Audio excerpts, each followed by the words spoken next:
എല്ലാവർക്കും നമസ്കാരം. എന്നെ പ്രത്യേകമായിട്ട് പരിചയപ്പെടുത്തേണ്ട ആവശ്യമില്ല. കൂടുതൽ പേർക്കും എന്നെ അറിയാം. കാര്യങ്ങളൊക്കെ പറഞ്ഞു. എന്നാലും ഞാൻ ഒന്നുകൂടി പരിചയപ്പെടുത്താണ്. എൻ്റെ പേര് ഡോക്ടർ ഇന്ദ മേരി ജോൺസൺ. ഞാൻ നാച്ചുറോപ്പതി അല്ലെങ്കിൽ ലൈഫ് സ്റ്റൈൽ മെഡിസിനാണ് പ്രാക്ടീസ് ചെയ്യുന്നത്. ഞാൻ ആദ്യം പട്ടിക്കാട് നേച്ചർ ലൈഫിലായിരുന്നു വർക്ക് ചെയ്തിരുന്നത് ആറുമായിട്ട്. അതിനുശേഷം അങ്കമാലി MAGJ ഹോസ്പിറ്റലിൽ സേവനം അനുഷ്ഠിച്ചിട്ടുണ്ട്. അതുമാത്രമല്ല, ഇന്റേൺഷിപ്പ് ടൈമിൽ ഞാൻ സൗത്ത് ഇന്ത്യയിലെ തന്നെ വളരെ പ്രസിദ്ധമായിട്ടുള്ള നാച്ചുറോപ്പതി ഹോസ്പിറ്റലുകളായ ജിൻഡാൽ, ബാംഗ്ലൂർ, അതുപോലെ തന്നെ കോയമ്പത്തൂർ, RK എന്നിവിടെയും ഞാൻ സേവനം അനുഷ്ഠിച്ചിട്ടുണ്ട്. ഇപ്പോൾ വിവാഹശേഷം റാന്നി പെരുന്നാട്ടിൽ, പത്തനംതിട്ട ജില്ലയാണ്, അവിടെ സ്വന്തമായിട്ട് ക്ലിനിക്കിൽ പ്രാക്ടീസ് ചെയ്യുന്നു. അപ്പോൾ ഇന്നത്തെ ഈ വേദിയിലേക്ക് ക്ലാസ് എടുക്കാനായിട്ട് എന്നെ ക്ഷണിച്ച KSSPU ബ്ലോക്ക് സെക്രട്ടറി ആയിട്ടുള്ള ജോബ്രാജ് സാറിനോടും അതുപോലെ തന്നെ സുകുമാരൻ സാറിനോടും പിന്നെ എല്ലാ ഭാരവാഹികളോടും ഞാൻ ആദ്യം തന്നെ നന്ദി പറയുന്നു. പിന്നെ ഈ ഒരു സംഘടനയിൽ എൻ്റെ അപ്പം മാത്രമല്ല, അപ്പം ഞാനിവിടെ ക്യാമറ എടുത്തത് എൻ്റെ അപ്പാപ്പനും അമ്മാമ്മയും ഇതിൽ ഭാരവാഹികളായിരുന്നു, അംഗങ്ങളായിരുന്നു. ഇപ്പോൾ അപ്പനും ആണ്. അപ്പോൾ അങ്ങനെ ഒരു വേദിയിൽ എനിക്ക് ക്ലാസ് എടുക്കാനായിട്ട് സാധിക്കുന്നതിൽ ഞാൻ വളരെ സന്തോഷവതിയാണ്. പിന്നെ ക്ലാസ് എടുക്കുന്നതിന് മുന്നേ ആയിട്ട് എനിക്ക് വളരെ സ്പീഡ് കൂടുതലാണ്. അതിൻ്റെ വീഡിയോ വളരെയധികം ഇഷ്ടപ്പെടുന്ന അനുമതീസിനാണെങ്കിൽ അത് പറയാറുണ്ട്.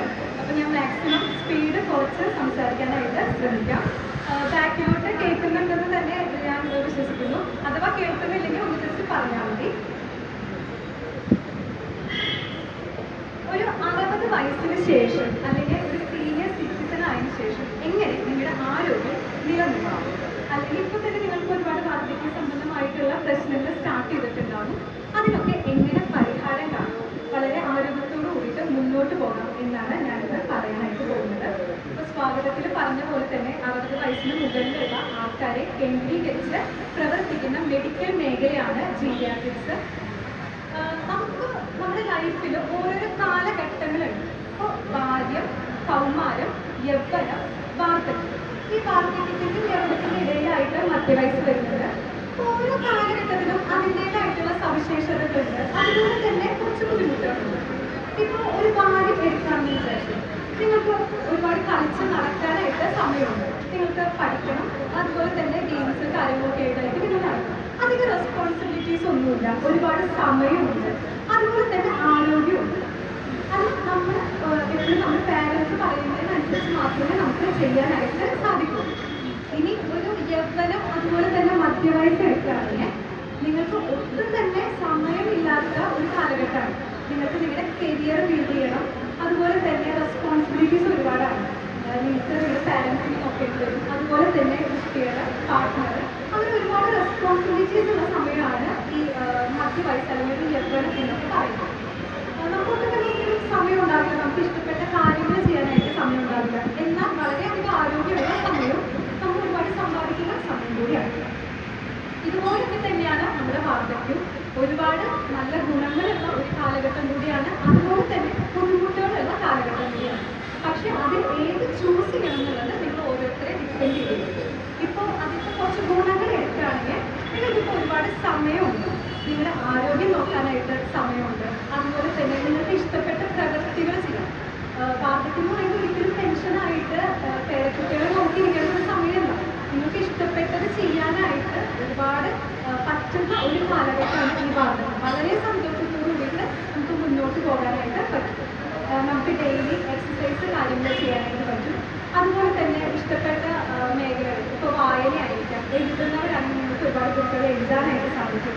നിങ്ങൾക്ക് ഇഷ്ടപ്പെട്ട ഹോബീസ്, ചിലപ്പോൾ ചിത്രം വരയ്ക്കുന്നതായിരിക്കാം, അല്ലെങ്കിൽ ഗാർഡനിങ് ഒക്കെ ആയിരിക്കാം, കുക്കിംഗ് ആയിരിക്കാം, അങ്ങനെ യാത്രകളൊക്കെ പോകാനായിട്ട് സാധിക്കും. ഇപ്പോൾ എനിക്ക് എൻ്റെ പാരൻസിന് ഏറ്റവും ഇഷ്ടമുള്ള ഒരു കാര്യമാണ്, അവർ കിട്ടുന്ന സമയത്ത് രണ്ടുപേരും മാക്സിമം യാത്ര പോകാനായിട്ട് ശ്രമിക്കും. എൻ്റെ ഫാദറിനാണെങ്കിലും കുറച്ച് ആരോഗ്യ പ്രശ്നങ്ങൾ കാര്യങ്ങളൊക്കെ ഇപ്പോൾ തുടങ്ങി വരുന്നുണ്ട്. എന്നാലും കിട്ടുന്ന സമയത്ത് പുതിയ പുതിയ കാര്യങ്ങൾ പഠിക്കാനായിട്ടാണെങ്കിലും യാത്ര പോകാനൊക്കെ ആയിട്ട് മാക്സിമം അവർ രണ്ടുപേരും ശ്രമിക്കുന്നുണ്ട്. ഇപ്പം ഞാൻ എല്ലാ പ്രാവശ്യവും വീട്ടിലോട്ട് ലീവിനാണെങ്കിലും അല്ലെങ്കിൽ വിവാഹം കഴിഞ്ഞിട്ടാണെങ്കിലും ഓരോ പ്രാവശ്യം ഞാൻ വീട്ടിലോട്ട് വരുമ്പോൾ അപ്പം എന്തെങ്കിലുമൊക്കെ പുതിയ കാര്യങ്ങൾ പഠിക്കുന്നുണ്ടാണ്. അപ്പം അതുപോലെ നമുക്ക് വളരെ ഉപകാരപ്രദമായിട്ട് ഈ ഒരു കാലഘട്ടത്തിൽ നമുക്ക് ഉപയോഗിക്കാനായിട്ട് സാധിക്കും.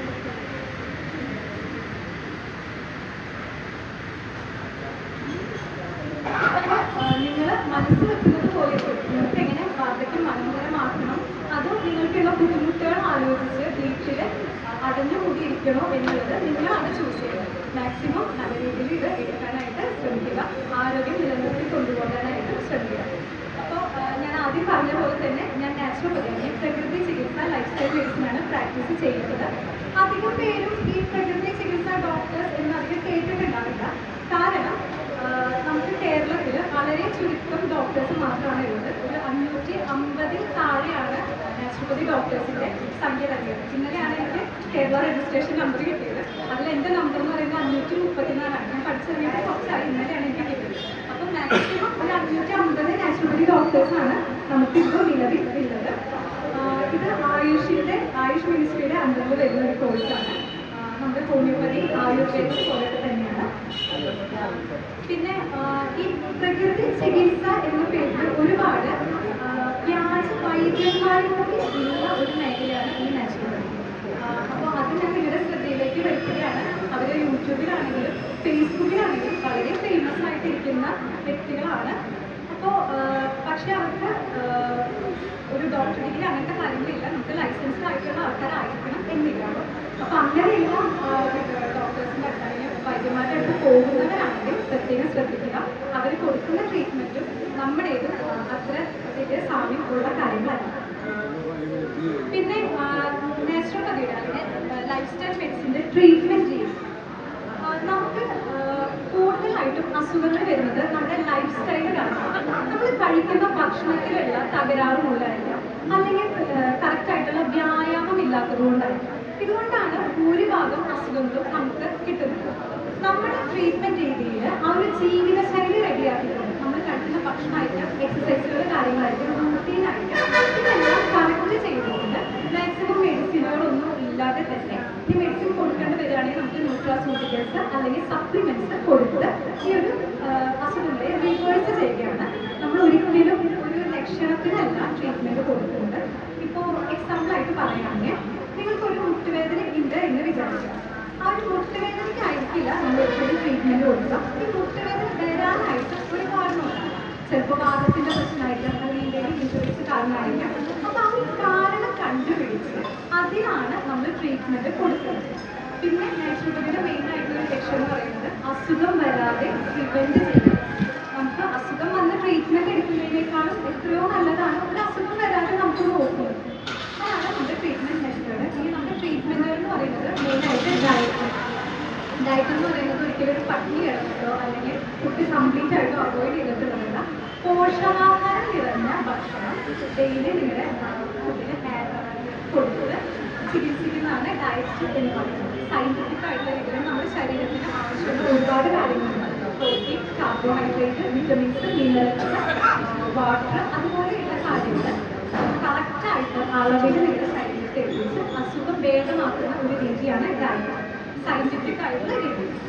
അതുപോലെ തന്നെ എക്സസൈസ്, നമുക്ക് വെറൈറ്റി ഓഫ് എക്സസൈസുകളുണ്ട്. ക്ലിനിക്കൽ യോഗയുണ്ട്, ഫിസിയോതെറാപ്പി നമ്മുടെ വരുന്നുണ്ട്, സ്ട്രെങ്തനിങ് എക്സസൈസുകൾ വരുന്നുണ്ട്. അപ്പോൾ ഒരു പേഷ്യൻറ്റിൻ്റെ കണ്ടീഷൻ അനുസരിച്ച് എന്ത് എക്സസൈസാണ് കൊടുക്കുന്നത് അതിനനുസരിച്ച് നമ്മൾ അത് പ്രിസ്ക്രൈബ് ചെയ്യും. പിന്നുള്ളൊരു ട്രീറ്റ്മെൻറ്റ് രീതിയാണ് ഡ്രൈ ഹീലിംഗ്. ഇങ്ങനെ പറഞ്ഞു കഴിഞ്ഞാൽ അതിന് നമുക്ക് കിട്ടിയിട്ടുണ്ടാവില്ല. വേറൊരു പേര് അക്യുപഞ്ചർ. ഇപ്പോൾ കുറച്ച് പേർക്കൊക്കെ മനസ്സിലാക്കണം. ഈ അക്യുപഞ്ചർ ഒത്തിരി മൂലക്കൊക്കെ അക്യുപഞ്ചർ ക്ലിനിക്കുകളുണ്ട്. പക്ഷേ നാച്ചുറോപ്പതി ഡോക്ടേഴ്സിന് മാത്രമാണ് അക്യുപഞ്ചർ കൊടുക്കാനായിട്ട് ലൈസൻസ്ഡ് ആയിട്ടുള്ള വ്യക്തികൾ. അതുകൊണ്ട് നിങ്ങൾ പോകുന്ന ക്ലിനിക്ക് അങ്ങനെ ഒരു ക്ലിനിക്കാണോ എന്നുള്ളത് പ്രത്യേകം ശ്രദ്ധിക്കുക. ഇല്ലെങ്കിൽ മാക്സിമം അത് ഒഴിവാക്കുക, വേറെ അസുഖങ്ങൾ തിരിച്ചു വരുത്താതിരിക്കും. പിന്നെ അതുപോലെ തന്നെ നമ്മുടെ ട്രീറ്റ്മെൻറ്റ് രീതിയാണ് കപ്പിങ്, ഡ്രൈ കപ്പിങ്. വേദന കുറയ്ക്കാനൊക്കെ ആയിട്ട് വളരെ നല്ലൊരു ട്രീറ്റ്മെൻറ്റാണ്. സൈഡ് എഫക്റ്റുകളുടെ കാര്യങ്ങളൊന്നും തന്നെ അധികം ഇല്ലാത്ത ട്രീറ്റ്മെൻറ്റാണ്. പിന്നെ നമുക്ക് വരുന്നതാണ് മസാജ് കാര്യങ്ങൾ, ഹൈഡ്രോതെറാപ്പി.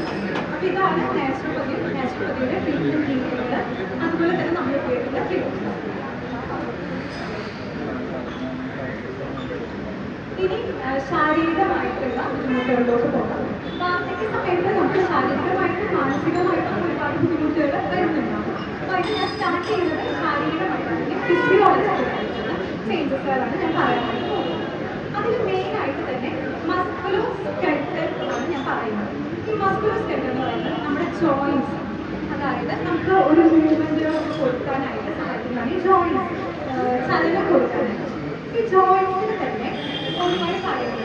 അതായത് നമ്മുടെ എല്ലുകൾ ചേർന്ന ഭാഗമാണ് ഈ ജോയിൻസ്. എല്ലുകൾക്ക് സപ്പോർട്ടിനായിട്ടാണ് കാർട്ടിലേജ്, ടെൻഡൻസ്, ലിഗമെന്റ്സ്, അതുപോലെ തന്നെ മസിൽ കാര്യങ്ങളൊക്കെ. അപ്പോൾ അത് സംബന്ധമായിട്ടുള്ള അസുഖങ്ങളാണ് ഈ മസ്കുലോ സ്കെൽറ്റൽ എന്ന് പറയുന്ന വിഭാഗത്തിൽ പെടുന്നത്. നിങ്ങൾക്ക് കുറേ പേർക്കൊക്കെ ഇപ്പോൾ മുട്ടുവേദന, നടുവേദന, കൈവേദന, കാൽവേദന ഇതൊക്കെ ഒരുപാടുണ്ടാവും. കാരണം വാർദ്ധക്യ സമയത്ത് ബാക്കിലോട്ട് കേൾക്കുന്നുണ്ടല്ലോ, പ്രത്യേകമായിട്ടും വാർദ്ധക്യ സമയത്ത് നമ്മുടെ എല്ലുകളുടെ ബലം കുറയുകയും അതുപോലെ തന്നെ മസിൽ മാസ് കുറയുകയും സംഭവിക്കുമ്പോൾ ഉണ്ടാകുന്ന പ്രശ്നങ്ങളാണ് ഇത്. കോമൺ ആയിട്ട് വരുന്നതാണ് ആർത്രൈറ്റിസ്.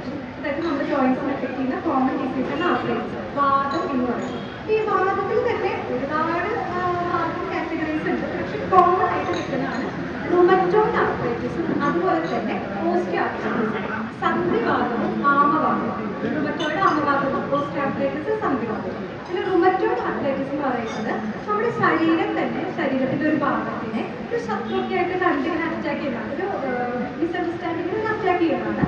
അത് കാരണം വരുന്ന അസുഖമാണ് റുമറ്റോയ്ഡ് ആർത്രൈറ്റിസ്. മെയിനായിട്ട് നമ്മുടെ ജോയിൻസ്, കാൽമുട്ടുകളതിനൊക്കെ പറ്റും, കയ്യുകളുടെ വിരലുകളതിനൊക്കെ പറ്റും.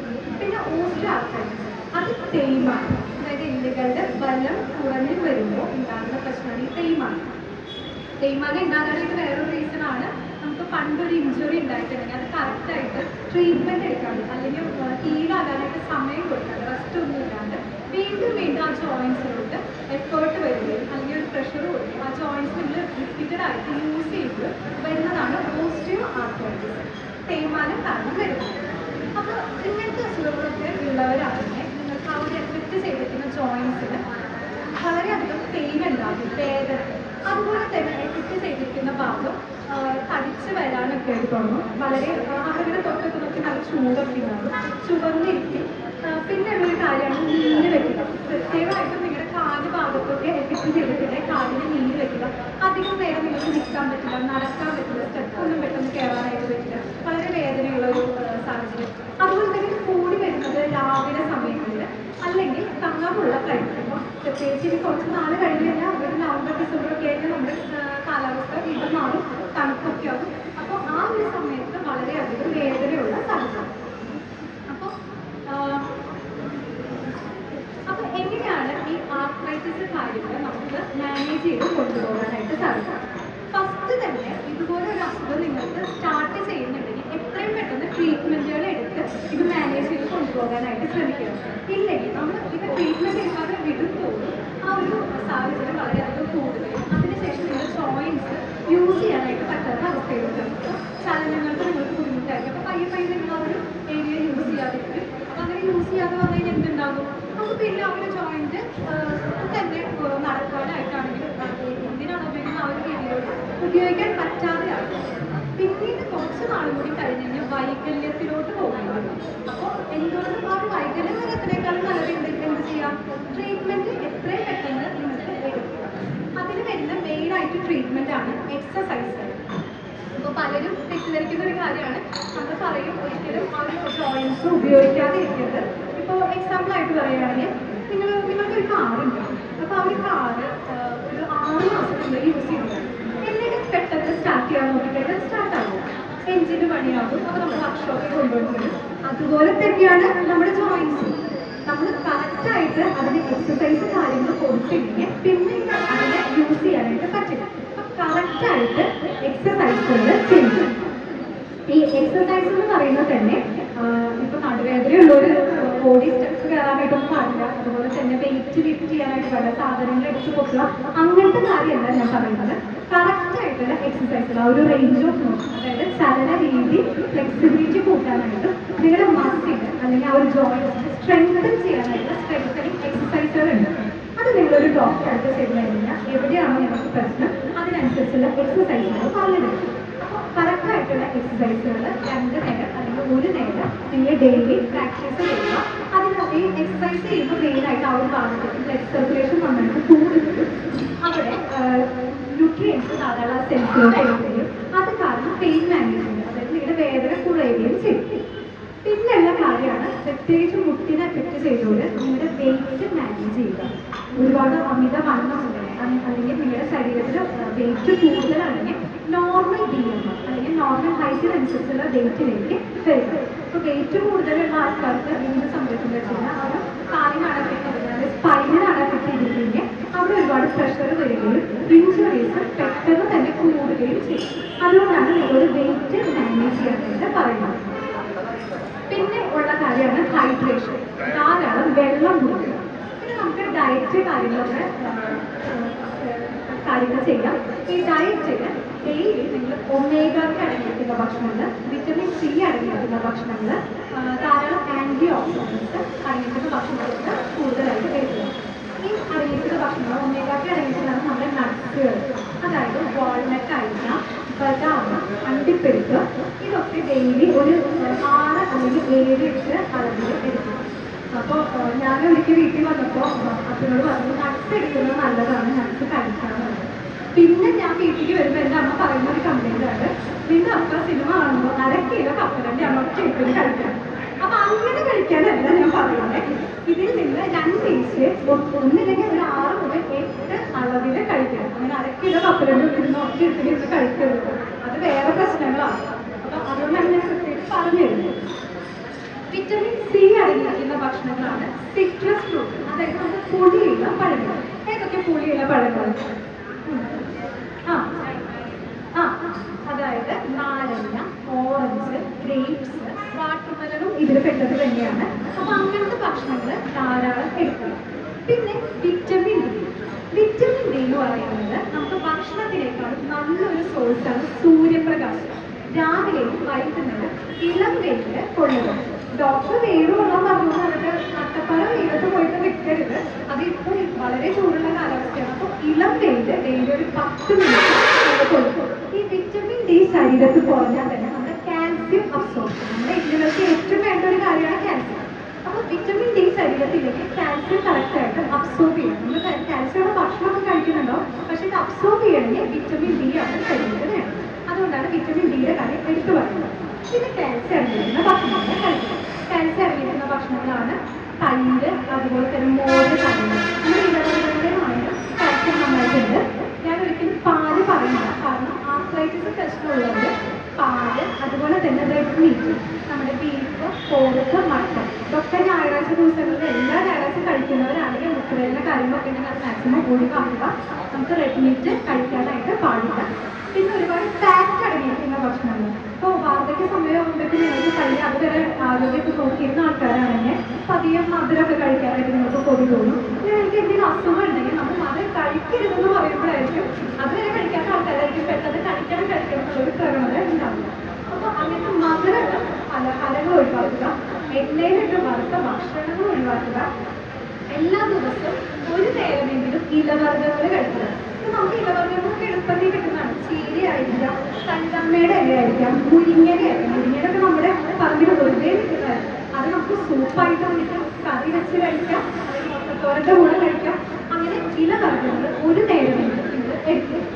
പിന്നെ ജോയിൻസിനെ എഫക്റ്റ് ചെയ്യുന്ന വേറൊരു പ്രശ്നമാണ് ഓസ്റ്റിയോപോറോസിസ് എന്ന് പറയുന്നത്. എല്ലുകളുടെ ബലം വളരെയധികം കുറഞ്ഞ് ഈ പെട്ടെന്ന് തന്നെ നിങ്ങളൊന്ന് തട്ട് ചെയ്യുക, അല്ലെങ്കിൽ പെട്ടെന്ന് വീണാൽ തന്നെ എല്ലുകൾ ഒടിയുന്ന അവസ്ഥ, ഇത് കൂടുതലും വാർദ്ധക്യത്തിലാണ് കണ്ടുവരുന്നത്. അങ്ങനെയുള്ള ഒരു കാൽസ്യം അടങ്ങിയിട്ടുള്ള ഭക്ഷണങ്ങൾ ധാരാളം എടുക്കും. ഇതാണ് മസ്കുലർ സ്കെൽട്ടനെ എഫക്റ്റ് ചെയ്യുന്ന കാര്യങ്ങൾ. പിന്നെ ഡെയിലി നിങ്ങൾ കേട്ട് നിങ്ങൾക്ക് പോകാം, നടക്കാൻ പോകുമ്പോൾ ഷൂസ് കാര്യങ്ങളൊക്കെ ഇട്ട് അവർ കാലുകൾക്കാണെങ്കിൽ പ്രൊട്ടക്ഷൻ നന്നായിട്ട് കൊടുക്കും. ഇത്ര കാര്യങ്ങളാണ് മസ്കുലർ സ്കെൽട്ടനെ ചെയ്യുന്നത്. ഇനി അടുത്തതായിട്ട് ദഹനം, അതായത് നിങ്ങൾക്ക് ഡൈജഷന് എന്തെങ്കിലും ബുദ്ധിമുട്ടുള്ള കാര്യങ്ങളാണ് നെക്സ്റ്റ് പറയാനായിട്ട് പോകുന്നത്. ഈ വാർദ്ധക്യത്തിലോട്ട് കിടക്കുമ്പോൾ ഇപ്പോൾ ഇവിടെ പറഞ്ഞിരുന്നു, ഒന്ന് നമ്മുടെ തൊണ്ട അല്ലെങ്കിൽ നമ്മുടെ വായ വളരെയധികം ഡ്രൈ ആയിട്ട് വളരെയധികം വരണ്ടിരിക്കുന്ന അവസ്ഥ. കൂടുതലായിട്ട് അത് വാർദ്ധക്യത്തിലോട്ട് എത്തുമ്പോഴാണ് കൂടി വരുന്നത്. നമ്മുടെ പ്രായം കൂടുന്നതിനനുസരിച്ച് സലൈവ പ്രൊഡ്യൂസ് ചെയ്യുന്നത് കേൾക്കുന്നില്ലേ? ഹലോ, ഇപ്പൊ കേൾക്കുന്നുണ്ടോ? കേൾക്കുന്നുണ്ടല്ലോ അല്ലേ? ഞാൻ കുറച്ചുകൂടി ഉറക്കെ പറയാം.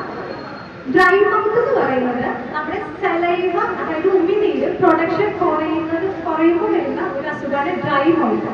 നിങ്ങളുടെ തൊണ്ട ഭയങ്കരമായിട്ട് വരണ്ടിരിക്കും. അപ്പൊ നിങ്ങൾക്ക് ഭക്ഷണം ഇറക്കാനായിട്ടുള്ള ബുദ്ധിമുട്ട്, അതുപോലെ തന്നെ സലൈവ വെള്ളം നന്നായിട്ട് പ്രൊഡ്യൂസ് ചെയ്യാത്തത് കൊണ്ട് തന്നെ ഭയങ്കരമായിട്ടുള്ള ഇറിറ്റേഷൻ കാര്യങ്ങളൊക്കെ.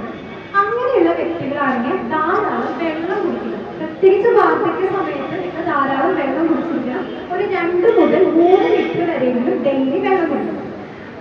ഞാൻ ഇറങ്ങി വന്നു കൊടുക്കുന്നു.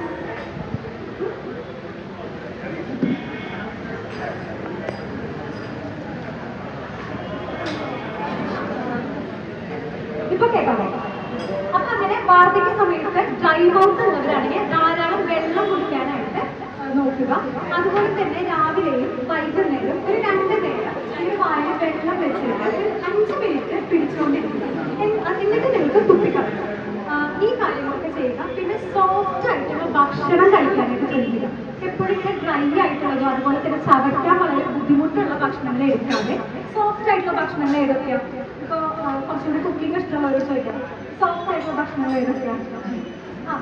ഇഡലി. ഇഡലി കുഴപ്പമില്ല. ഓക്കെ, അങ്ങനത്തെ കാര്യങ്ങളല്ല, കുറച്ചുകൂടി നമുക്ക് സോഫ്റ്റ് ആക്കാം. സൂപ്പ് ഐറ്റംസ് ഒക്കെയാണ് ഞാൻ പറയുന്നത്. സൂപ്പ്, നമ്മുടെ കഞ്ഞി കുറച്ച് ഫ്ലൂയിഡ് ഒക്കെ അടങ്ങിയിട്ടുള്ള ഭക്ഷണം, കഞ്ഞി ഫ്ലൂയിഡ് ആയിട്ടുള്ള ഭക്ഷണങ്ങൾ നമുക്ക് എടുക്കാം. ഇപ്പൊ ഇഡലി ആണെങ്കിലും അപ്പാണെങ്കിലും സോഫ്റ്റ് തന്നെയാണ്. അത് നന്നായിട്ട് സ്റ്റൂവിലൊക്കെ മുക്കി കുതിർത്ത് കഴിക്കണം. അപ്പൊ കഞ്ഞി, സൂപ്പ്, ഓട്സ് കാര്യങ്ങളൊക്കെ. പിന്നെ ചൂടോടെ തന്നെ ഭക്ഷണം എടുക്കാനായിട്ട് ശ്രമിക്കുക. ഒരിക്കലും ഫ്രിഡ്ജിൽ നിന്ന് ഭക്ഷണം എടുത്ത് കഴിക്കരുത്. പിന്നെ ഡ്രൈ ആയിട്ടുള്ളതാണ് നമുക്ക് ഈ ഫ്രൂട്ട്സ് കാര്യങ്ങളൊക്കെ വളരെയധികം ഡ്രൈ ആയിട്ട് നമുക്ക് കിട്ടും. അപ്പൊ അങ്ങനത്തെ കാര്യങ്ങൾ കഴിക്കാതിരിക്കുക. പിന്നെ നട്ട്സ് കാര്യങ്ങളാണെങ്കിൽ സോക്കിങ്, അതായത് വെള്ളത്തിൽ കുതിർത്ത് വെച്ചിട്ട് കഴിക്കുക. ഒരു 2 മണിക്കൂറേക്ക് കുതിർത്ത് കഴിഞ്ഞാൽ നല്ല സോഫ്റ്റ്. എന്നിട്ട് നമ്മൾ ചവച്ച് കഴിക്കാനായിട്ട് ശ്രമിക്കുക. അപ്പൊ ഇത്ര കാര്യങ്ങളാണ് ഡ്രൈ മൗത്ത് ഉള്ളത് ചെയ്യുന്നത്. നെക്സ്റ്റ് എന്ന് പറയുന്നത് കോൺസ്റ്റിപ്പേഷൻ, മലബന്ധം. ഇപ്പൊ രാവിലെ ആണെങ്കിലും നിങ്ങൾക്ക് ബാത്റൂമിൽ പോയി കഴിഞ്ഞാലും ഒരുപാട് പ്രഷർ കൊടുത്ത് മോഷൻ പുറത്തോട്ട് വരുന്ന അവസ്ഥ, അതിനെയാണ് കോൺസ്റ്റിപ്പേഷൻ എന്ന് പറയുന്നത്. അങ്ങനെ ബുദ്ധിമുട്ടുള്ള ആൾക്കാർ ഫസ്റ്റ് തന്നെ ചെയ്യേണ്ട കാര്യം എന്ന് പറയുന്നത് ഹൈഡ്രേഷൻ ആണ്. ഞാൻ എളുപ്പമുള്ള കാര്യങ്ങളാണ് പറഞ്ഞിട്ടുണ്ടെങ്കിൽ വീട്ടിൽ ചെയ്യാൻ പറ്റുന്ന കാര്യമാണ്. ഫസ്റ്റ് നന്നായിട്ട് വെള്ളം കുടിക്കുക. അതുപോലെ തന്നെ ഫൈബർ അടങ്ങിയിരിക്കുന്ന ഭക്ഷണങ്ങൾ ധാരാളം എടുക്കാനായിട്ട് ശ്രമിക്കുക. ഫൈബർ അടങ്ങിയിരിക്കുന്ന ഭക്ഷണങ്ങളാണ് ഫ്രൂട്ട്സ്, വെജിറ്റബിൾസ്, ഇലവർഗ്ഗങ്ങൾ. അപ്പൊ അങ്ങനത്തെ ഭക്ഷണങ്ങൾ ധാരാളം കഴിക്കുക. ഈ കോൺസ്റ്റിപ്പേഷൻ പ്രശ്നമുള്ളവർക്ക് സോഫ്റ്റ് ആയിട്ടുള്ള ഭക്ഷണം തന്നെ എടുക്കുക. പിന്നെ നെക്സ്റ്റ് CERD, അതായത് ഗ്യാസ്ട്രോ ഈസോഫേഗസ് റിഫ്ലക്സ് ഡിസീസ്. ഈ അസുഖമുള്ളവർക്കാണെങ്കിൽ ഭക്ഷണം കഴിച്ചു കഴിഞ്ഞാൽ കുളിച്ചു തീരുക, അതുപോലെ തന്നെ ഒരു ഏമ്പക്കം വരിക, വയറെപ്പോഴും ഫുള്ളായിട്ടുള്ള ഒരു അവസ്ഥ, കണ്ടിന്യൂസ് ആയിട്ട് നിങ്ങൾ ചുമയ്ക്കുന്ന ഒരു അവസ്ഥ, നെഞ്ചരിച്ച്, ഇങ്ങനെ ബുദ്ധിമുട്ടുകളൊക്കെ ഉണ്ടാവും. കുറച്ച് പേർക്കൊക്കെ അപ്പോൾ ബുദ്ധിമുട്ടുകളുണ്ട്. അങ്ങനെയുള്ളവരാണെങ്കിൽ ഒരിക്കലും വയറ് നിറയെ ഭക്ഷണം കഴിക്കരുത്. കാരണം നമ്മൾ കഴിക്കുന്ന ഭക്ഷണം എങ്ങനെയാണ് പോണേ? വായക്കൂടെ, ഈ കൊള്ളയിലൂടെ ആമാശയത്തിലോട്ടാണ് പോകുന്നത്. അപ്പൊ ഈ ആമാശയത്തിൽ നമുക്ക് ഡൈജസ്റ്റ് ചെയ്യാനായിട്ട് ഒരുപാട് ആസിഡുകൾ കാര്യങ്ങൾ ഉണ്ട്. അപ്പൊ ഈ ആസിഡുകൾ തിരിച്ച് ഈസോഫേഗസ് എന്ന് പറയുന്ന ട്യൂബ്, ഈ ഭക്ഷണം നമ്മൾ വിഴുങ്ങുമ്പോൾ ഈ ട്യൂബിൽ കൂടിയാണ് ആമാശയത്തിലോട്ട് പോകുന്നത്. അപ്പൊ ആ ട്യൂബിലേക്ക് തിരിച്ചു വരുന്നത് കൊണ്ട് ഉണ്ടാകുന്ന പ്രശ്നങ്ങളാണ് ഈ നെഞ്ചരിച്ചലും കുളിച്ചു വീഴലും നിരന്തരമായിട്ടുള്ള ചുമയും കാര്യങ്ങളൊക്കെ.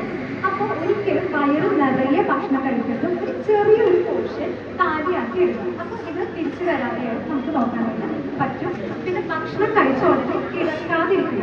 അപ്പൊ പ്രത്യേകിച്ച് ഈ ഉച്ചയോർക്കുള്ള ആൾക്കാരുണ്ടാകും. അപ്പൊ നമ്മൾ പൊതുവെ പ്രായമായി കഴിഞ്ഞാൽ എൻ്റെ അപ്പൻ്റെ കാര്യം തന്നെ എടുക്കാം. ഞാൻ ചിലപ്പോൾ വീട്ടിലേക്ക് വരുമ്പോൾ ഉച്ചയ്ക്ക് നോക്കുമ്പോൾ ഭക്ഷണമൊക്കെ കഴിച്ചിട്ട് ഫോണും നോക്കി കിടന്നുറങ്ങുന്നുണ്ടാവും. ഫോൺ അവിടെ വർക്ക് ചെയ്യുന്നുണ്ടാവും, ആൾ കിടന്നുറങ്ങുന്നുണ്ടാവും. അപ്പം അങ്ങനെയുള്ള കാര്യങ്ങളൊന്നും ചെയ്ത് എൻ്റെ അത്ര തന്നെ തുറച്ച് നോക്കുന്നുണ്ട്. അങ്ങനെ ഉള്ള കാര്യങ്ങളൊന്നും തന്നെ ചെയ്യാനായിട്ട് പാടില്ല. കിടക്കുകയാണെങ്കിൽ തന്നെ രാത്രി കിടക്കുമ്പോൾ നിങ്ങളുടെ വയറിൻ്റെ പോർഷൻ മുതൽ ഉയർത്തി വെച്ച് കിടക്കാം. നമുക്ക് സ്റ്റാൻഡിംഗ് ആയിട്ടുള്ള കാര്യങ്ങൾ എഴുതാനായിട്ട് കിട്ടും മെഡിക്കൽ സ്റ്റോറുകളിലൊക്കെ. ഹോസ്പിറ്റലിൽ നമ്മൾ കണ്ടിട്ടില്ല, ഒരു കട്ടിലിങ്ങനെ തിരിച്ചു കഴിഞ്ഞാൽ പൊന്തി വരുന്നത്. അതുപോലെ കിടക്കാനായിട്ട് ശ്രമിക്കണം. ഒരിക്കലും 3-4 തലോണ വെച്ചിട്ട് ഉയർത്തരുത്. ഒന്നില്ലെങ്കിൽ നിങ്ങളുടെ കട്ടിലിന് ഇഷ്ടിക വെച്ചിട്ടോ അല്ലെങ്കിൽ ഒരു തട്ട് വെച്ചിട്ടോ ഉയർത്താം. അല്ലെങ്കിൽ ഈ ഒരു എക്യുപ്മെന്റ് നമുക്ക് മേടിക്കാനായിട്ട് കിട്ടും. ആ കട്ടിൽ അങ്ങനെ നമ്മൾ മേടിക്കണമെന്നില്ല, ഒരു സ്റ്റാൻഡിംഗ് ആയിട്ടുള്ള ഒരു എക്യുപ്മെന്റ് മേടിക്കാൻ കിട്ടും. അത് മേടിച്ച് തല ഉയർത്തി കിടക്കാനായിട്ട് ശ്രമിക്കും. പിന്നെ ഇവർക്ക് ബ്രീത്തിങ് എക്സസൈസുകൾ നല്ലതാണ്. അതുപോലെ തന്നെ നമ്മുടെ ത്രോട്ടിന് മസിൽസ് സ്ട്രെങ്തൻ ചെയ്യാനായിട്ടുള്ള എക്സസൈസുകൾ ഒരുപാടുണ്ട്. ആ കാര്യങ്ങളൊക്കെ ഡെയിലി പ്രാക്ടീസ് ചെയ്യുക. പിന്നെ ഈ ഒരു അസുഖമുള്ളവരാണെങ്കിൽ അവോയ്ഡ് ചെയ്യേണ്ട ഫുഡാണ് മെയിനായിട്ട് സിട്രസ് ഫ്രൂട്ട്. നേരത്തെ ഞാൻ സിട്രസ് ഫ്രൂട്ട് കഴിക്കാനാണ് പറഞ്ഞത്. ഇപ്പോൾ ഈ ഒരു അസുഖത്തിന് സിട്രസ് ഫ്രൂട്ട് കഴിക്കരുത്. അതായത് ഒരുപാട് പുളിയുള്ള ഭക്ഷണമുണ്ട്, അതുപോലെ തന്നെ സ്പൈസി ആയിട്ടുള്ള ഭക്ഷണമുണ്ട്, ഒരുപാട് മിഠായി കാര്യങ്ങൾ, ചോക്ലേറ്റ്, മധുരം അടങ്ങിയിരിക്കുന്ന എണ്ണ പലഹാരങ്ങൾ, നമ്മൾ ബേക്കറിയിൽ നിന്ന് മേടിക്കുന്ന ഭക്ഷണം ഒന്നും തന്നെ കഴിക്കാനായിട്ട് പാടില്ല. അതിന് റെഡ് മീറ്റ് കാര്യങ്ങൾ, അതായത് മട്ടൻ, ബീഫ്, പോർക്ക്, ചിക്കൻ കഴിക്കുന്നതിന് കുഴപ്പമില്ല, വേവിച്ച് കഴിക്കുക, ഒരിക്കലും എണ്ണയിലിട്ട് വറുത്ത് കഴിക്കാനായിട്ട് പാടില്ല. അങ്ങനത്തെ ഭക്ഷണങ്ങൾ ധാരാളം ഇൻക്ലൂഡ് ചെയ്യുക. നേരത്തെ പറഞ്ഞ പോലെ തന്നെ സോഫ്റ്റ് ആയിട്ടുള്ള ഫുഡുകൾ നമുക്ക് കൺസ്യൂം ചെയ്യാം. അപ്പോൾ നമ്മുടെ ഡൈജഷൻ രീതിയിലുള്ള കാര്യങ്ങൾ കവർ ചെയ്തു. നെക്സ്റ്റ്, സ്ത്രീകൾക്കുള്ള ഒരു മെയിൻ ആയിട്ടുള്ള ഒരു പ്രശ്നമാണ് വെരിക്കോസ് വെയിൻ. എത്ര പേർക്ക് വെരിക്കോസ് വെയിൻ ഉണ്ട്? ഒരുപാട് പേരുണ്ട്. എല്ലാവരും തലയാട്ടുന്നുണ്ട്, കൈ കൊണ്ടിരിക്കുന്നുണ്ട്. അപ്പോൾ വെരിക്കോസ് വെയിൻ വരുന്നത് എങ്ങനെയാണെന്നുള്ളത് ഞാൻ ആദ്യം തന്നെ പറഞ്ഞതാണ്. നമുക്ക് ശരീരത്തോട്ട് ബ്ലഡ് എങ്ങനെയാക്കുന്നത്, ഹാർട്ട് പമ്പ് ചെയ്തിട്ടാണ്. ഈ കാലിലോട്ട് പോകാനായിട്ട് എളുപ്പമാണ്, കാരണം ഗ്രാവിറ്റേഷൻ ഫോഴ്സ് ഉണ്ട്, താഴത്തേക്ക് ഇങ്ങനെ വന്നോളും. പക്ഷെ എങ്ങനെയായിരിക്കും ബ്ലഡ് തിരിച്ച് കയറുന്നത്? നമ്മുടെ ഈ വെയിനുകളിൽ വാൽവ് എന്ന് പറയുന്ന ഒരു ആളുണ്ട്. ഈ ആളാണ് ഈ ബ്ലഡ് ഒക്കെ തിരിച്ച് പമ്പ് ചെയ്ത് വിടുന്നത്. അപ്പൊ ഈ വാൽവിന് ഒരു ഡാമേജ് സംഭവിച്ചു കഴിഞ്ഞാൽ ഈ ബ്ലഡ് എന്ത് ചെയ്യും? മുകളിലോട്ട് പോകില്ല. ഇത് അവിടെ ഇങ്ങനെ അടിഞ്ഞു കൂടി ഇങ്ങനെ കിടക്കും. ഈ അടിഞ്ഞു കൂടി കിടക്കുന്നതിനനുസരിച്ച് നമ്മുടെ വെയിൻസുകളൊക്കെ നല്ല തടിച്ച് വരാനായിട്ട് തുടങ്ങും, കളറൊക്കെ മാറാനായിട്ട് തുടങ്ങും. പിന്നെ നിങ്ങൾക്ക് അധികം നേരം നിൽക്കുമ്പോഴേക്കും കാല് ഒരു കടച്ചിലോട് കൂടിയിട്ടുള്ള ഒരു വേദന വരും. അധികം നേരം നിൽക്കാനായിട്ട് പറ്റില്ല, കാലൊക്കെ ഇങ്ങനെ ഒന്ന് മസാജ് ചെയ്യാനും ഇരിക്കാനൊക്കെ എടുത്തോളും. ഇതാണ് വെരിക്കോസിന്റെ ലക്ഷണങ്ങൾ. ഇതുകൊണ്ടാണ് വെരിക്കോസ് വെയിൻ വരുന്നത്. അപ്പൊ അങ്ങനെയുള്ള ആൾക്കാരാണെങ്കിൽ പ്രത്യേകിച്ച് സ്ത്രീകൾ അടുക്കളയിൽ കണ്ടിന്യൂസ് ആയിട്ട് നിൽക്കാതെ ഇരിക്കണം. പ്രൊലോങ് ആയിട്ട് സ്റ്റാൻഡിങ് ഒട്ടും തന്നെ വെരിക്കോസിന് നല്ലതല്ല. അത് ആ ഒരു കണ്ടീഷൻ കൂട്ടുകയേ ഉള്ളൂ. കാലത്ത് അടുക്കളയിൽ നിൽക്കുന്ന ഒരു സാഹചര്യമാണെങ്കിൽ തന്നെ ചെറുതായി കാലിന് പോലെ മടക്കി നിവർത്തി കൊടുക്കും. അപ്പൊ ആ ഒരു കാഫ് മസിൽ, അതായത് നമ്മുടെ കാലിന്റെ പിന്നിലുള്ള മസിൽസാണ് കാഫ് മസിൽ, അതൊന്ന് കോൺട്രാക്ട് ആവുകയും അതുവഴി ബ്ലഡ് തിരിച്ച് കയറാനായിട്ട് സഹായിക്കും. അപ്പോൾ അങ്ങനെ ഒരിക്കലും കണ്ടിന്യൂസ് ആയിട്ട് നിൽക്കരുത്. ഇനി അടുക്കളയിൽ നിൽക്കുകയാണെങ്കിൽ തന്നെ ചെറിയൊരു മുസ്ലിമലക വെച്ചിട്ട് ഓരോ കാര്യങ്ങൾ അതിന് ഒരു കാര്യം കേസ് വെക്കുക. ഒരു 5 മിനിറ്റ് വരെ അടുത്ത കാലത്ത് കേസ് വെക്കുക. മാക്സിമം ഈ കാര്യങ്ങളൊക്കെ ശ്രദ്ധിക്കാനായിട്ട് നോക്കുക. പിന്നെ വെരിക്കോസ് വെയിൻ ഉള്ളവരാണെങ്കിൽ സ്റ്റാർട്ടിങ്ങിൽ തന്നെ ട്രീറ്റ്മെൻറ്റ് എടുത്ത് കറക്റ്റായിട്ട് എക്സസൈസ് ചെയ്യാനായിട്ട് നോക്കണം. ഇല്ലെങ്കിൽ കുറച്ച് വർഷങ്ങൾ കഴിയുമ്പോൾ ഈ വെരിക്കോസ് വെയിൻ പതിയെ ആൾ മാറും, കുറച്ച് സീരിയസ് ആവും, അൾസർ ഫോർമേഷനിലോട്ടൊക്കെ പോകും. അൾസറൊക്കെ ആയിട്ട് കഴിഞ്ഞാൽ നമ്മുടെ കാല് പതിയെ കറുക്കാനൊക്കെ തുടങ്ങും. കറുത്ത കളറിൽ വന്നിട്ട് ഇതിങ്ങനെ ഭയങ്കര ചോട്ടിലാകും. പിന്നെ ചോരയൊക്കെ പുറത്തോട്ട് പൊട്ടൊഴിക്കാനൊക്കെ തുടങ്ങും. അങ്ങനെ ഒരു കണ്ടീഷനിലേക്ക് പോകുന്നതിനേക്കാൾ ഇത്രയോ ബെറ്ററാണ് സ്റ്റാർട്ടിങ്ങിൽ തന്നെ ട്രീറ്റ്മെൻറ്റ് എടുക്കുന്നത്. അപ്പോൾ ശ്രദ്ധിക്കേണ്ട കാര്യം എന്താ? കണ്ടിന്യൂസ് ആയിട്ട് നിൽക്കാതിരിക്കും. ലോങ് സ്റ്റാൻഡിങ് ഒരിക്കലും ചെയ്യണം. ഇനി ഇരിക്കുകയാണെങ്കിൽ തന്നെ എല്ലാവരും ഇരിക്കുക. ഇരിക്കുകയാണെങ്കിൽ തന്നെ കാലൊന്നും നിവർത്തുക, പിന്നിലേക്ക് ആക്കുക. ഈ ഒരു എക്സസൈസുകൾ കാര്യങ്ങളൊക്കെ ഡെയിലി ചെയ്യുക. പിന്നെ നമുക്ക് കാലിന് ചെറിയൊരു മസാജ് കാര്യങ്ങളൊക്കെ ലഘുവായിട്ടുള്ള മസാജ്, ഒരുപാട് ഹാർഡായിട്ടല്ല, ഒന്ന് ഈ കാലിൻ്റെ താഴെ നിന്ന് മുകളിലേക്ക് ജസ്റ്റ് ഒന്ന് കുഴിഞ്ഞു കൊടുക്കും. ഈ കാര്യങ്ങളൊക്കെ ചെയ്ത് കഴിഞ്ഞാൽ നന്നായിരിക്കും. പിന്നെ നേരത്തെ ഞാൻ പറഞ്ഞിരുന്നു ആർത്രൈറ്റിസ് കാര്യങ്ങൾ, അങ്ങനെയുള്ള ആൾക്കാർക്ക് കാലിന് ഹോട്ട് ബാഗ് വെക്കും. അതായത് ചൂട് വെക്കും. അപ്പോൾ തുണി ഒന്ന് ചൂടുവെള്ളത്തിൽ മുക്കി പിഴിഞ്ഞ് ജസ്റ്റ് ഒന്ന് വെച്ചാൽ മതി. ഒരു കിഴി പോലൊക്കെ ആക്കിയിട്ട് നിങ്ങളൊന്ന് വെച്ച് കൊടുക്കും. അല്ലെങ്കിൽ കാലിൻ്റെ ആംഗിൾ ഭാഗത്താണ് പ്രശ്നം എങ്കിൽ ഒരു ബക്കറ്റിൽ ഇളം ചൂടുവെള്ളം എടുക്കുക. എന്നിട്ട് കുറച്ച് ഉപ്പിട്ട് അതിൽ സോക്ക് ചെയ്ത് വെക്കുക. ഈ കാര്യങ്ങളൊക്കെ ചെയ്യാം. വെരിക്കോസ് വെയിനുള്ള ആൾക്കാരാണെങ്കിൽ നന്നായിട്ട് എക്സസൈസ് ചെയ്യുക. ഇനി നീര് കാര്യങ്ങളിലോട്ട് പോകുകയാണെങ്കിൽ നിങ്ങൾ കിടക്കുമ്പോൾ കാലിൻ്റെ 2 കാലോടെ വെച്ച് കാലൊന്ന് ഉയർത്തി വയ്ക്കാനായിട്ട് ശ്രമിക്കുക. ഈ കാര്യങ്ങളാണ് വെരിക്കോസ് വെയിന് ചെയ്യുന്നത്. പിന്നെ എല്ലാ ഒരു പ്രശ്നമാണ് ഉറക്കത്തിലോട്ട് നമുക്ക് ഉറക്കത്തിലോട്ട് വരുമ്പോൾ ഫസ്റ്റ് തന്നെ സ്ലീപ്പ് അപ്നിയ. ഈ സ്ലീപ്പ് അപ്നിയ എന്ന് പറയുമ്പോൾ നിങ്ങൾ ഓണായിരിക്കും, പക്ഷെ ഒരു കാരണമില്ലാതെ പെട്ടെന്ന് നിങ്ങൾ 1 അല്ലെങ്കിൽ 4 പ്രാവശ്യമൊക്കെ ഡെയിലി ഞെട്ടിയടിക്കുന്ന അവസ്ഥ. ഈ ഞെട്ടിയടിക്കുമ്പോൾ നിങ്ങൾ ശരീരം അത് കയറിട്ടുണ്ടാകും. നിങ്ങൾക്ക് ചിലപ്പോൾ ശ്വാസം കിട്ടാണ്ടായിരിക്കും എണീക്കുന്നത്. അതിനാണ് സ്ലീപ്പ് അപ്നിയ എന്ന് പറയുന്നത്. ഇതിന് കാരണം നമ്മൾ കിടന്നുറങ്ങുമ്പോൾ നമ്മുടെ തൊണ്ടയിലുള്ള മസിലുകൾ ഒരുപാട് റിലാക്സ് ആവുകയും അത് കാരണം ബ്രീത്തിങ് അവിടെ തടസ്സപ്പെടുകയാണ്. ഈ ബ്രീത്തിങ് തടസ്സപ്പെട്ട് കഴിഞ്ഞാൽ നമ്മുടെ ബ്രെയിനൊക്കെ തന്നെ സിഗ്നലൊക്കെ ഓക്സിജൻ കിട്ടുന്നില്ല, പെട്ടെന്ന് എണീക്കും. അപ്പോൾ അങ്ങനെ ഇരിക്കുന്നതാണ് ഈ സ്ലീപ്പ് അപ്നോ. അങ്ങനെയുള്ള ആൾക്കാർക്ക് പ്രാണായാമങ്ങൾ നന്നായിട്ട് പ്രാക്ടീസ് ചെയ്യും. പ്രാണായാമങ്ങൾ സ്ലീപ്പിംഗ് എക്സസൈസുകളാണ്. അതുപോലെ തന്നെ ഈ തൊണ്ട റീജിയനിലോട്ട് മസിൽസിലോട്ട് നന്നായിട്ട് എക്സസൈസുകൾ ചെയ്തു കൊടുക്കുക. അങ്ങനെയുള്ളവരാണെങ്കിൽ ഒരിക്കലും കാലത്ത് കിടന്ന് ഉറങ്ങരുത്, രാത്രി തന്നെ ഉറങ്ങാനായിട്ട് ശ്രമിക്കണം. പിന്നെ വരുന്ന പ്രശ്നമാണ് ഉറക്കക്കുറവ്, ഇൻസോമിയ എന്ന് പറയുന്നത്. ബാക്കിലോട്ട് കേൾക്കുന്നുണ്ടല്ലോ അല്ലേ? സ്പീഡ് കൂടുതലാണോ? മനസ്സിലാവില്ല. നെക്സ്റ്റ് ആണ് ഇൻസോമിയ. ഇൻസോമിയ എന്ന് പറയുന്നത് ചിലപ്പോൾ നമുക്ക് കഴിഞ്ഞ് കിടക്കുന്നുണ്ടാവുകയും പക്ഷെ ഉറക്കം കിട്ടുന്നില്ല, അല്ലെങ്കിൽ ഉറങ്ങിക്കഴിഞ്ഞാലും ഒരു കാലത്ത് കഴിച്ച് വെച്ചിട്ട് എണീറ്റുകൊണ്ടിരിക്കാം, പിന്നെ ഉറങ്ങാൻ പറ്റാതിരിക്കുക. അങ്ങനെയുള്ള ബുദ്ധിമുട്ടുള്ള ആൾക്കാരാണ് ഒരിക്കലും ഡേ ടൈമിൽ ഉറങ്ങരുത്, അതായത് പകൽ സമയങ്ങളിൽ ഉറങ്ങരുത്. പിന്നെ ചെയ്യേണ്ട കാര്യമാണ് ഒരു 7 മണി 8 മണിക്കുള്ളിൽ ഇങ്ങനെ രാത്രി ഭക്ഷണം കംപ്ലീറ്റ് ആക്കുക. പിന്നെ കിടക്കുന്നതിന് ഒരു 2 മണിക്കൂർ മുന്നേ വെള്ളം കുടിക്കാണ്ടിരിക്കുക. നമ്മൾ വെള്ളം കുടിച്ചിട്ടുണ്ടാവും, ഇതൊരു 2 മണിക്കൂർ കഴിയുമ്പോൾ അപ്പോൾ നമ്മൾ വീണ്ടും ഉറക്കം വീട്ടിൽ വരികയാണെങ്കിൽ തന്നെ വീണ്ടും നമ്മൾ എണീറ്റ് ബാത്റൂമിൽ പോകുന്ന ഒരവസ്ഥ. അപ്പോൾ വെള്ളം 2 മണിക്കൂർ മുന്നേ കുടിക്കാതിരിക്കുക. പിന്നെ ചെയ്യേണ്ട കാര്യമാണ് ഈ രാത്രി സമയങ്ങളിലുള്ള ഫോൺ യൂസ് ചെയ്യുന്നത്. നമ്മളെല്ലാവരും മക്കളോട് പറഞ്ഞിട്ടുണ്ടാവും ഫോൺ യൂസ് ചെയ്യരുത്, ഭയങ്കര അഡിക്ഷനാണ് കാര്യമാണ്. എന്നിട്ട് ടെൻഷൻ പറ്റിയ ശേഷം എന്താ നിങ്ങൾ ചെയ്യണേ? കൂടുതലായിട്ട് അല്ലെങ്കിൽ അത് ഫേസ്ബുക്കിലുണ്ട്, യൂട്യൂബിലുണ്ട്. ഞാൻ ഫേസ്ബുക്കിൽ നോക്കുമ്പോൾ എല്ലാവർക്കും പച്ച കളർ ഞാൻ കാണാറുണ്ട്. അപ്പോൾ അങ്ങനെ രാത്രി സമയങ്ങളിൽ ഫോൺ യൂസ് ചെയ്ത് മാക്സിമം കുറയ്ക്കുക. അത് 2 മണിക്കൂർ മുന്നേ ഫോണൊക്കെ മാറ്റി വെച്ച് നിങ്ങൾക്ക് ബുക്കുകൾ വായിക്കാം, അധികം പാർട്ട്ണറിലേക്ക് സംസാരിക്കണം. അപ്പോൾ അങ്ങനെ ഉറങ്ങാനായിട്ട് പോകും. പിന്നെ ചെയ്യാൻ പറ്റുന്ന കാര്യമാണ് കിടക്കുന്നതിന് 2 മണിക്കൂർ ചെറിയ ചൂട് കുളിക്കാനായിട്ട് ശ്രമിക്കും. നമ്മുടെ ശരീരം കംപ്ലീറ്റ് ആയിട്ട് മസിൽസ് റിലാക്സ് ചെയ്യാനായിട്ട് സഹായിക്കും. അപ്പോൾ നിങ്ങൾക്ക് നല്ലൊരു ഉറക്കം. പിന്നെ ചെയ്യുന്ന കാര്യമാണ് ഹെഡ് മസാജ്. ഇതിൻ്റെ ഭാര്യമാർക്ക് ഭർത്താക്കന്മാർക്ക് തലയുടെ ചെറുതായിട്ട് ഹെഡ് മസാജ് 10 മിനിറ്റ് ചെയ്തു കൊടുക്കും. ഈ ഹെഡ് മസാജ് ചെയ്യുമ്പോൾ തന്നെ നമുക്ക് ബ്ലഡ് സർക്കുലേഷൻ നന്നായിട്ട് കൂടുകയും അത് കാരണം നന്നായിട്ട് ഉറക്കം വരാനായിട്ട് പറ്റും. അപ്പോൾ ആ ഒരു സമയത്ത് കിടന്ന് ഉറങ്ങുക. പിന്നെ നമുക്ക് ഫുഡിൽ എങ്ങനെ മെയിൻറ്റെയിൻ ചെയ്യാം? മെയിനായിട്ട് അവോക്കാഡോ, ഇവിടെ നമുക്ക് ബട്ടർ ഷേക്ക് എന്ന് പറയുന്നത് നമുക്ക് കുറച്ച് പറ്റും. ഈ പച്ച കളറിൽ എല്ലാവർക്കും മനസ്സിലായിട്ട് അവോക്കാഡോ എന്നാണ് നമ്മൾ പറയുക. ബട്ടറിലും ഇത് അറിയപ്പെടുന്നുണ്ട്. നമുക്ക് വളരെയധികം നന്നായിട്ട് കിട്ടുന്നുണ്ട്. പണ്ടൊന്നും അങ്ങനെ കിട്ടിയിരുന്നില്ല. ഈ അവോക്കാഡോസ് വളരെയധികം ഒമേഗ-3 അടങ്ങിയിരിക്കുന്ന ഭക്ഷണമാണ്. ഒമേഗ-3 നമ്മൾ ഉറക്കം മെയിൻറ്റെയിൻ ചെയ്യാനായിട്ട് വളരെയധികം ഒരു പങ്ക് വഹിക്കുന്നുണ്ട്. അപ്പോൾ ഈ അവോക്കാഡോസ് തലങ്ങളൊക്കെ നമുക്ക് ഒന്ന് സ്മൂത്തി ആയിട്ട് കൊടുക്കും. പാല് ഒഴിച്ചിട്ടല്ല, ജസ്റ്റ് ഈ അവോക്കാഡോസ് ഒരു ജ്യൂസ് ആക്കിയിട്ട് കുറച്ച് ഉപ്പോ പഞ്ചസാര, ഷുഗർ പ്രശ്നമില്ലാത്തവരാണെങ്കിൽ പഞ്ചസാര ആഡ് ചെയ്യാം, അത് ആഡ് ചെയ്തിട്ട് കുടിക്കുക.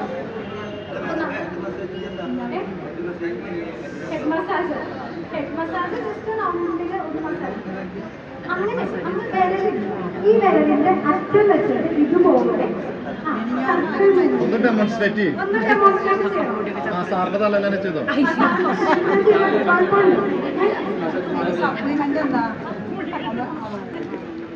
ഹെഡ് മസാജിന്റെ കാര്യങ്ങൾ ഞാൻ പറഞ്ഞിരുന്നു. ഹെഡ് മസാജ് ചെയ്തത് ആദ്യം ഒന്ന് കൈ ചൂടാക്കുക, എന്നിട്ട് തലയിലൊന്ന് വെച്ചു കൊടുക്കുക എല്ലാ ഭാഗത്തും. അതിനുശേഷം സ്ട്രോക്കിംഗ് മൂവ്മെന്റ് ആണ്. ഞാനൊരു കാര്യം ചെയ്യാം, ഇതിന്റെ വീഡിയോ യൂട്യൂബില് നമുക്ക് നാളെ മറ്റന്നാളായിട്ട് നമ്മൾ പോസ്റ്റ് ചെയ്യും. ഡൗട്ട് ഉള്ളവർ അത് നോക്കാം. സ്ട്രോക്കിംഗ് മൂവ്മെന്റ് എന്ന് പറയുന്നത് ഈ നെറ്റി ഭാഗത്ത് നിന്ന് തല വരെ ഇതുപോലെ ഇങ്ങനെ പരഞ്ഞു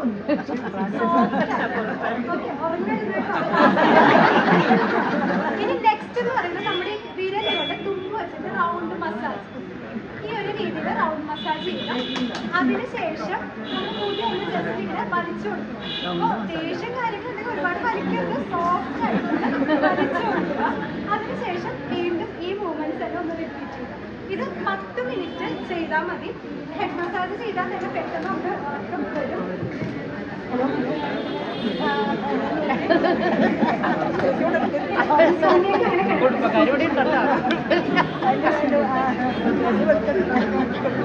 നിങ്ങൾക്ക് ഏതാണ് കംഫർട്ടബിൾ പക്ഷേ നേരെ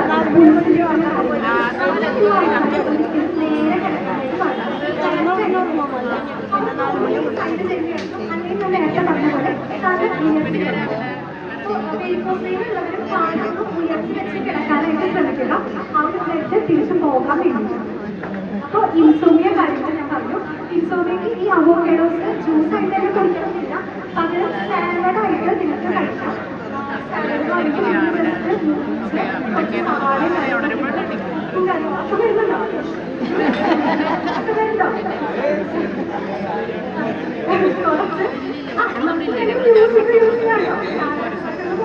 സാലഡായിട്ട് ഇഷ്ടപ്പെട്ട ഒരു സൂട്ടറിങ് മ്യൂസിക്കുകൾ, അതായത് ഒരു മെലഡി ആയിട്ടുള്ള മ്യൂസിക്കുകൾ പയ്യെ ഒരു സൗണ്ടിൽ വെച്ചിട്ട് കിടന്നുറങ്ങാനായിട്ട് ശ്രമിക്കും. ഏറ്റവും നല്ലൊരു മാർഗ്ഗമാണ് ബുക്ക് വായിക്കും. ഇവിടെ കുറച്ച് നേരം ടീച്ചേഴ്സ് ഉണ്ടാകും, അപ്പൊ കുട്ടികളൊക്കെ ഓർമ്മ കണ്ടിട്ടുണ്ടാവും. ഈ ബുക്ക് വായിച്ചിട്ട് പെട്ടെന്ന് ഉറങ്ങാനായിട്ട് പറ്റും. ഓക്കെ, അപ്പൊ അങ്ങനത്തെ കാര്യങ്ങൾ ചെയ്യും. പിന്നെ അവോക്കാഡോ സാലഡായിട്ട് കഴിക്കാം. പിന്നെ ഞാനൊരു ചെറിയൊരു പ്രകൃതി പറഞ്ഞുതരാം. ഇപ്പൊ അമ്മമാർക്കൊക്കെ അടുക്കളയിൽ ചെയ്യാൻ പറ്റുന്ന കാര്യമാണ്. പ്രത്യേകം ഷുഗർ ഉള്ളവര് ഡേറ്റ്സ് യൂസ് ചെയ്തിട്ടുണ്ട്. ഞാൻ പറയാൻ പോകുന്നത് ഡേറ്റ്സ് ഉണ്ട്, അതായത് ഈന്തപ്പഴം. നമ്മുടെ ഫ്ലാക്സ് സീഡ് ചണവിത്ത് കഴിക്കാറുണ്ട്. ഈ ഫ്ലാക്സ് സീഡ് ഒരുപാട് ഫലങ്ങളുള്ളതാണ്. ഒമേഗ-3 നന്നായിട്ട് അടങ്ങിയിട്ടുണ്ട്. അതിന് നല്ലതാണ്. അപ്പൊ ഈ ഫ്ലാക്സ് സീഡ് മിക്സിയിൽ കഴിക്കുക. അതുപോലെ തന്നെ സെസമി സീഡ്, എള്ളുണ്ടേ, ഈ എള്ളുണ്ടേനെ ആ എള്ളിലാണ് സെസമി സീഡ് എന്ന് പറയാം. ഈ എള്ളുണ്ടി മിക്സിയിലിട്ട് അടിക്കുക. പിന്നെ 10 വെച്ച് കുറച്ച് ഓട്സ് ഒന്ന് റോസ്റ്റ് ചെയ്തിട്ട് അതിന് കറിവേപ്പില റോസ്റ്റ് ചെയ്തിട്ട് മിക്സിയിൽ അടിച്ച് പൊടിക്കും. ഇത് പൊടി നമ്മൾ എടുത്ത് വെച്ചിട്ട് നമ്മുടെ ഈന്തപ്പഴം ഒരു ചെറുതായിട്ടൊന്ന് വെള്ളത്തിലിട്ട് കുതിർത്ത് നന്നായിട്ട് പിഴിഞ്ഞിട്ട് നമ്മളിങ്ങനെ അരച്ചെടുക്കാന്നൊക്കെ പറയും. അങ്ങനെ ഇട്ടിട്ട് ഇതിൽ മിക്സ് ചെയ്ത് ഒരു നെറ്റ് പോലെ ആക്കിയിട്ട് ഡെയിലി ഫ്രിഡ്ജിൽ വെക്കും. ഇത് ഓർമ്മയിൽ 1 മണിക്കൂർ മുന്നേ നിങ്ങളെടുത്ത് കഴിക്കുകയാണെങ്കിൽ നല്ല പോലെ ഓർക്കുന്നത് അത് നല്ല റിസൾട്ടുള്ള ഒരു കാര്യമാണ്. ഇതിൽ എല്ലാ കാര്യങ്ങളും ഉറക്കം ഹെൽപ്പ് ചെയ്യുന്ന കുറച്ച് ഘടകമാണ്. ഇത് നമുക്ക് പരീക്ഷിക്കാം. ഒരിക്കലും ഷുഗർ ഉള്ള ആൾക്കാർ ഡേറ്റ്സ് ചെയ്യരുത്. അത് പെട്ടെന്ന് തന്നെ ആ ഒരു ബ്ലഡിലെ ഷുഗറിന്റെ അളവ് കൂട്ടും. അപ്പോൾ ഉറക്കം ശരിയാകാനായിട്ട് ഫ്ലാക്സ് സീഡിന്റെ ലഡു കഴിച്ചിട്ട് വന്നിട്ട് ഷുഗർ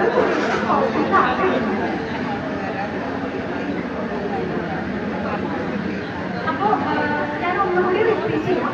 അവോക്കാഡോ അതായത് പച്ച കളറിലാണ് ഇരിക്കുക, ഫ്രൂട്ടാണ്. ഇതിന്റെ നടുക്ക് നല്ല കട്ടിയുള്ള ഒരു കുരുണ്ട്. ആ കുരു ഒഴിവാക്കുക. എന്നിട്ട് ഈ ഫ്രൂട്ട് എടുക്കും. അത് മിക്സിയിൽ അടിച്ച് വെള്ളം ഒന്ന് ചേർത്തിട്ട് മിക്സിയിൽ അടിച്ചടിച്ച് ഒരു കൊഴുമ്പ് പരിവാകും. നല്ല കട്ടിയുള്ള കുറച്ച് നല്ല കട്ടികളൊക്കെ ചെറുതായിട്ട് അത് സ്പൂണ് വെച്ചിട്ട് ഉപ്പിട്ടിട്ടൊക്കെ കലക്കാം.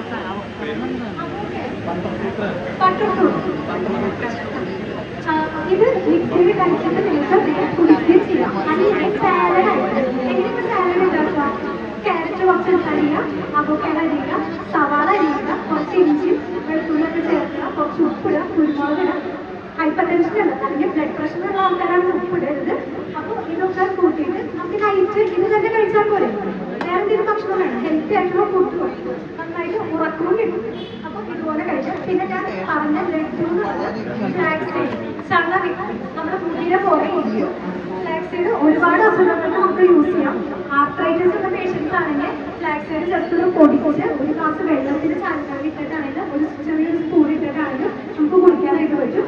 ഈ ഫ്ലാക്സ് സീഡ് അതുപോലെ തന്നെ എല്ലാ കാര്യങ്ങളും ഒന്ന് ജസ്റ്റ് മിക്സിയിൽ അടിച്ച് അതിൽ തന്നെ ഓട്സും പിന്നെ അവിൽ, നമ്മുടെ ഈ അവിൽ എന്ന് പറയുമ്പോൾ നന്നായിട്ട് ഫൈബർ അടങ്ങിയിരിക്കുന്ന ഒരു ഘടകമാണ്. അതിന് കുഴപ്പമൊന്നുമില്ല, ഓട്സ് ആയാലും മതി. ഇത്ര കാര്യങ്ങൾ മിക്സിയിൽ അടിക്കുക,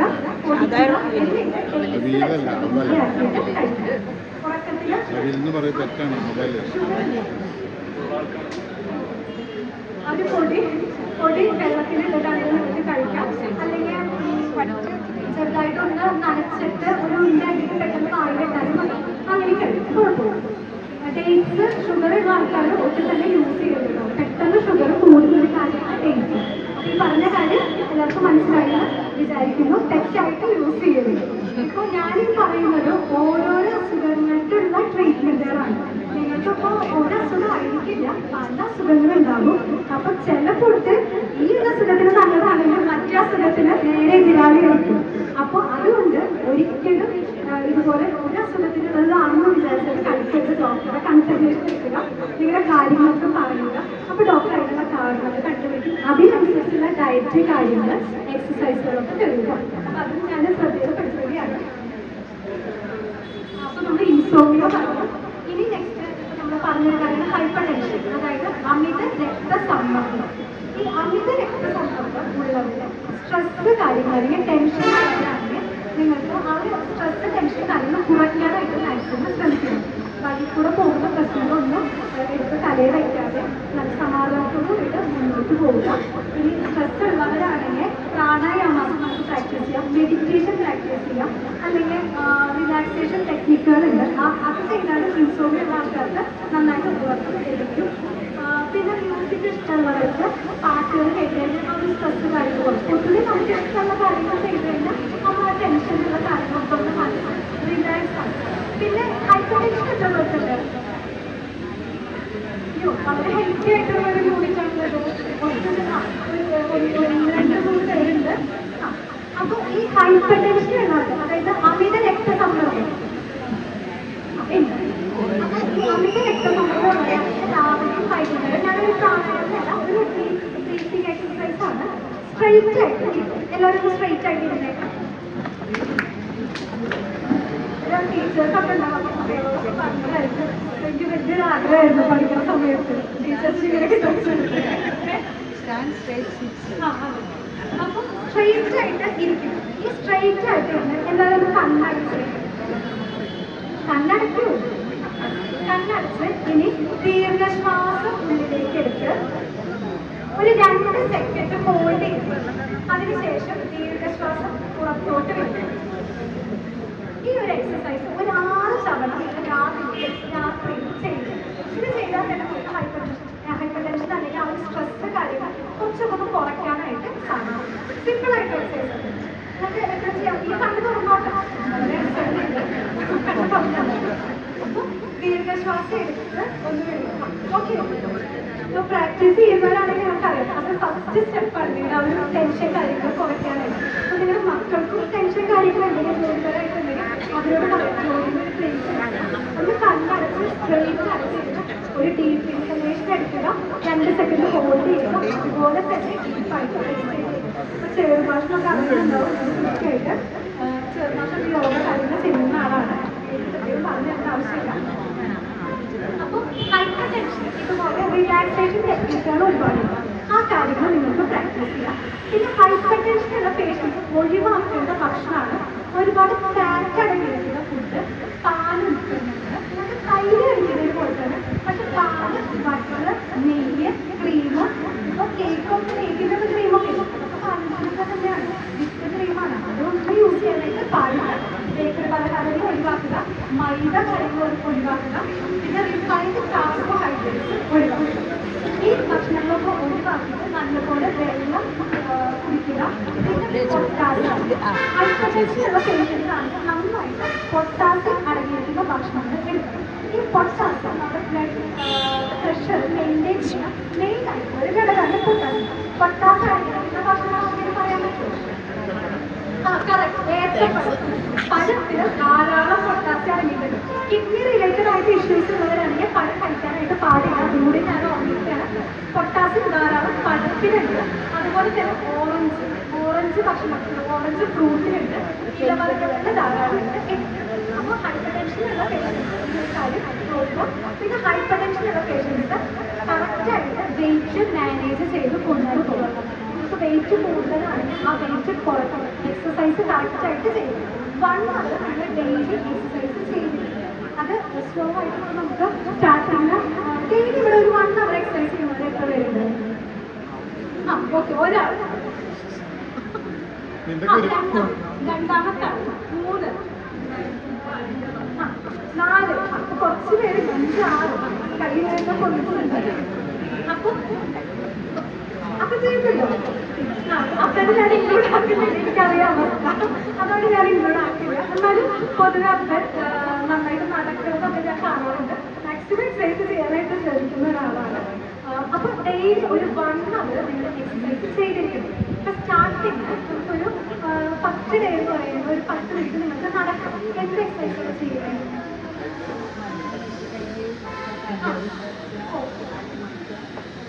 അപ്പോൾ ബിഗിനേഴ്സ് ആണെങ്കിൽ ഒരു 10-15 മിനിറ്റ് ആദ്യം നടക്കുക. ഇപ്പോൾ ഭാര്യയും കൂടി ഉണ്ടെങ്കിൽ അല്ലെങ്കിൽ ഭർത്താവ് കൂടി ഉണ്ടെങ്കിൽ 2 പേരും ഒരുമിച്ച് രാവിലെ ഒരു മോർണിംഗ് വാക്കിന് പോകുക.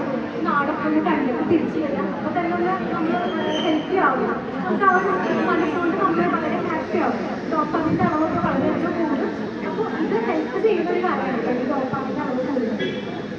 അപ്പോൾ നടക്കാനായിട്ട് ശ്രമിക്കുക. പയ്യെ അടുത്ത എക്സസൈസുകളിലോട്ട് പോകുമ്പോൾ ജോഗിങ് എല്ലാവരും പറയുന്നില്ല, അത് വേറെ ആരും പ്രശ്നങ്ങളില്ലെങ്കിൽ ഒരു 5 മിനിറ്റ് ജോഗിങ്ങൊക്കെ ചെയ്യുക.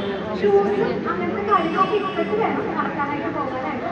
നടക്കാൻ പോയിട്ട് വേറെ ഇഞ്ചുറീസ്, കാലിൽ തെന്നി വീഴുക അങ്ങനത്തെ പ്രശ്നങ്ങളൊന്നും ഉണ്ടാകില്ല. ഹൈപ്പർ ടെൻഷനുള്ള പേഷ്യൻസ് റെഗുലറായിട്ട് ഒരു 1 hour എക്സസൈസ് ചെയ്യും. ഇനി നെക്സ്റ്റ് ഷുഗറിലോട്ട്. പിന്നെ ഏറ്റവും കൂടുതൽ അസുഖമാണ് ഡയബറ്റീസ്. ഈ ഡയബറ്റീസ് ഉള്ള ആൾക്കാർക്ക് പ്രത്യേകം ഞാൻ ഫുഡിൻ്റെ കാര്യത്തിൽ പറഞ്ഞു തരാൻ തോന്നുന്നു. എല്ലാവരും ഇവിടെ എന്നെക്കാളും പ്രോയായിട്ടായിരിക്കും ഇരിക്കുന്നുണ്ടാവും, കുറച്ച് നാളായിട്ട് ഉള്ളവരുണ്ടാവും. അപ്പോൾ മെയിനായിട്ട് അവർ ഒഴിവാക്കേണ്ട ഭക്ഷണങ്ങളൊക്കെ ഒഴിവാക്കുക. മധുരമുള്ളത്, അതുപോലെ തന്നെ കാർബോഹൈഡ്രേറ്റ്. ഈ കാർബോഹൈഡ്രേറ്റ് നമ്മൾ ഭക്ഷണം കഴിച്ചു കഴിഞ്ഞാൽ ഇത് ഗ്ലൂക്കോസ് ആയിട്ട് തന്നെയാണ് മാറുന്നത്. അതുകൊണ്ടാണ് ഷുഗറുള്ള പേഷ്യൻസിന് ചോറ് കഴിക്കരുതെന്ന് പറയുന്നത്. അപ്പോൾ ഷുഗർ ഉണ്ടെന്ന് വെച്ചിട്ട് നമ്മൾ ചായയിൽ ഒരു സ്പൂൺ പഞ്ചസാര ഒഴിവാക്കുക. എന്നിട്ട് ഉച്ചയ്ക്ക് ഒരു മുളം ചോറ് മൊത്തം എടുത്ത് കഴിച്ചു കഴിഞ്ഞാൽ അത് ഹെൽപ്പ് ആവില്ല. അപ്പോൾ ചോറ് ഒഴിവാക്കുക. ചോറ് കാർബോഹൈഡ്രേറ്റ്. പിന്നെ നമ്മുടെ ഭക്ഷണ രീതി വെച്ചിട്ട് ഉച്ചയ്ക്ക് ഒരുപാട് ചോറ് കുറച്ച് കൂട്ടാനാണ് നമ്മൾ എടുക്കുന്നത്. അത് തെറ്റാണ്. നമ്മൾ എന്ത് അസുഖം ഉണ്ടെങ്കിലും ഉച്ചയ്ക്ക് ചോറ് എടുക്കുകയാണെങ്കിൽ ചെറിയ ചോറ്, അതുപോലെ തന്നെ ഇലവർഗ്ഗങ്ങൾ, വെജിറ്റബിൾസ്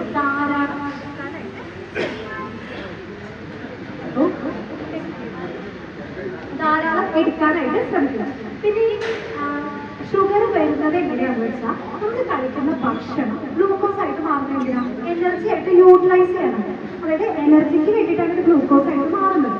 അപ്പം നമ്മളവിടെ എനർജി യൂസ് ചെയ്തില്ല, എക്സസൈസുകൾ കാര്യങ്ങളൊന്നും ചെയ്തില്ല, ഡെയിലി ആക്ടിവിറ്റീസ് ചെയ്തില്ലെങ്കിൽ എന്തുണ്ടാകും? ഈ ഷുഗർ അതോടെ ഇരിക്കും, ബ്ലഡിൽ തന്നെ ഉണ്ടാകും. അപ്പം ഇത് യൂസ് ചെയ്യാൻ വേണ്ടിയിട്ട് നമ്മൾ എക്സസൈസുകൾ ചെയ്യണം. എന്നാൽ മാത്രമേ കറക്റ്റായിട്ട് ഇൻസുലിൻ അവിടെ പ്രൊഡക്ഷൻ ഉണ്ടാകുള്ളൂ. ഇൻസുലിൻ സെല്ലിലോട്ട് കയറുക, എന്നാൽ മാത്രമേ ഷുഗർ ലെവൽ ബ്ലഡിൽ കുറയുള്ളൂ. അപ്പോൾ ഫുഡ് കൺട്രോൾ ചെയ്യുന്നത് പോലെ തന്നെ ഇമ്പോർട്ടൻ്റ് ആണ് ഷുഗറുള്ള പേഷ്യൻസിന് എക്സസൈസ്, ഡെയിലി എക്സസൈസ് ചെയ്തിരിക്കുന്നത്. അപ്പോൾ നമ്മൾ മെയിനായിട്ട് ടൈമോ സെറ്ററായി ശാരീരികമായിട്ടുള്ള ബുദ്ധിമുട്ടുകളൊക്കെ നമ്മൾ കവർ ചെയ്തിട്ടുണ്ട്. ഇനി നെക്സ്റ്റ് മാനസികമായിട്ടുള്ള കുറച്ച് ബുദ്ധിമുട്ടുകളിലോട്ട് ഞാൻ കടക്കാം. അപ്പോൾ ഏതൊരു സ്റ്റേജ് പോലെയും മാനസികമായിട്ട് അഡ്ജസ്റ്റ് ചെയ്യാനായിട്ട് ബുദ്ധിമുട്ടുള്ള ഒരു സ്റ്റേജാണ് ഒരു കാലഘട്ടത്തിന് ശേഷം. കാരണം പ്രായത്തിൽ നിന്ന് പ്രായപൂർത്തിയായിട്ട് ആ ഒരു സമയത്ത് അഡ്ജസ്റ്റ് ചെയ്യാനായിട്ട് കുറച്ച് മാസങ്ങളെടുക്കും. കേൾക്കുന്നില്ല?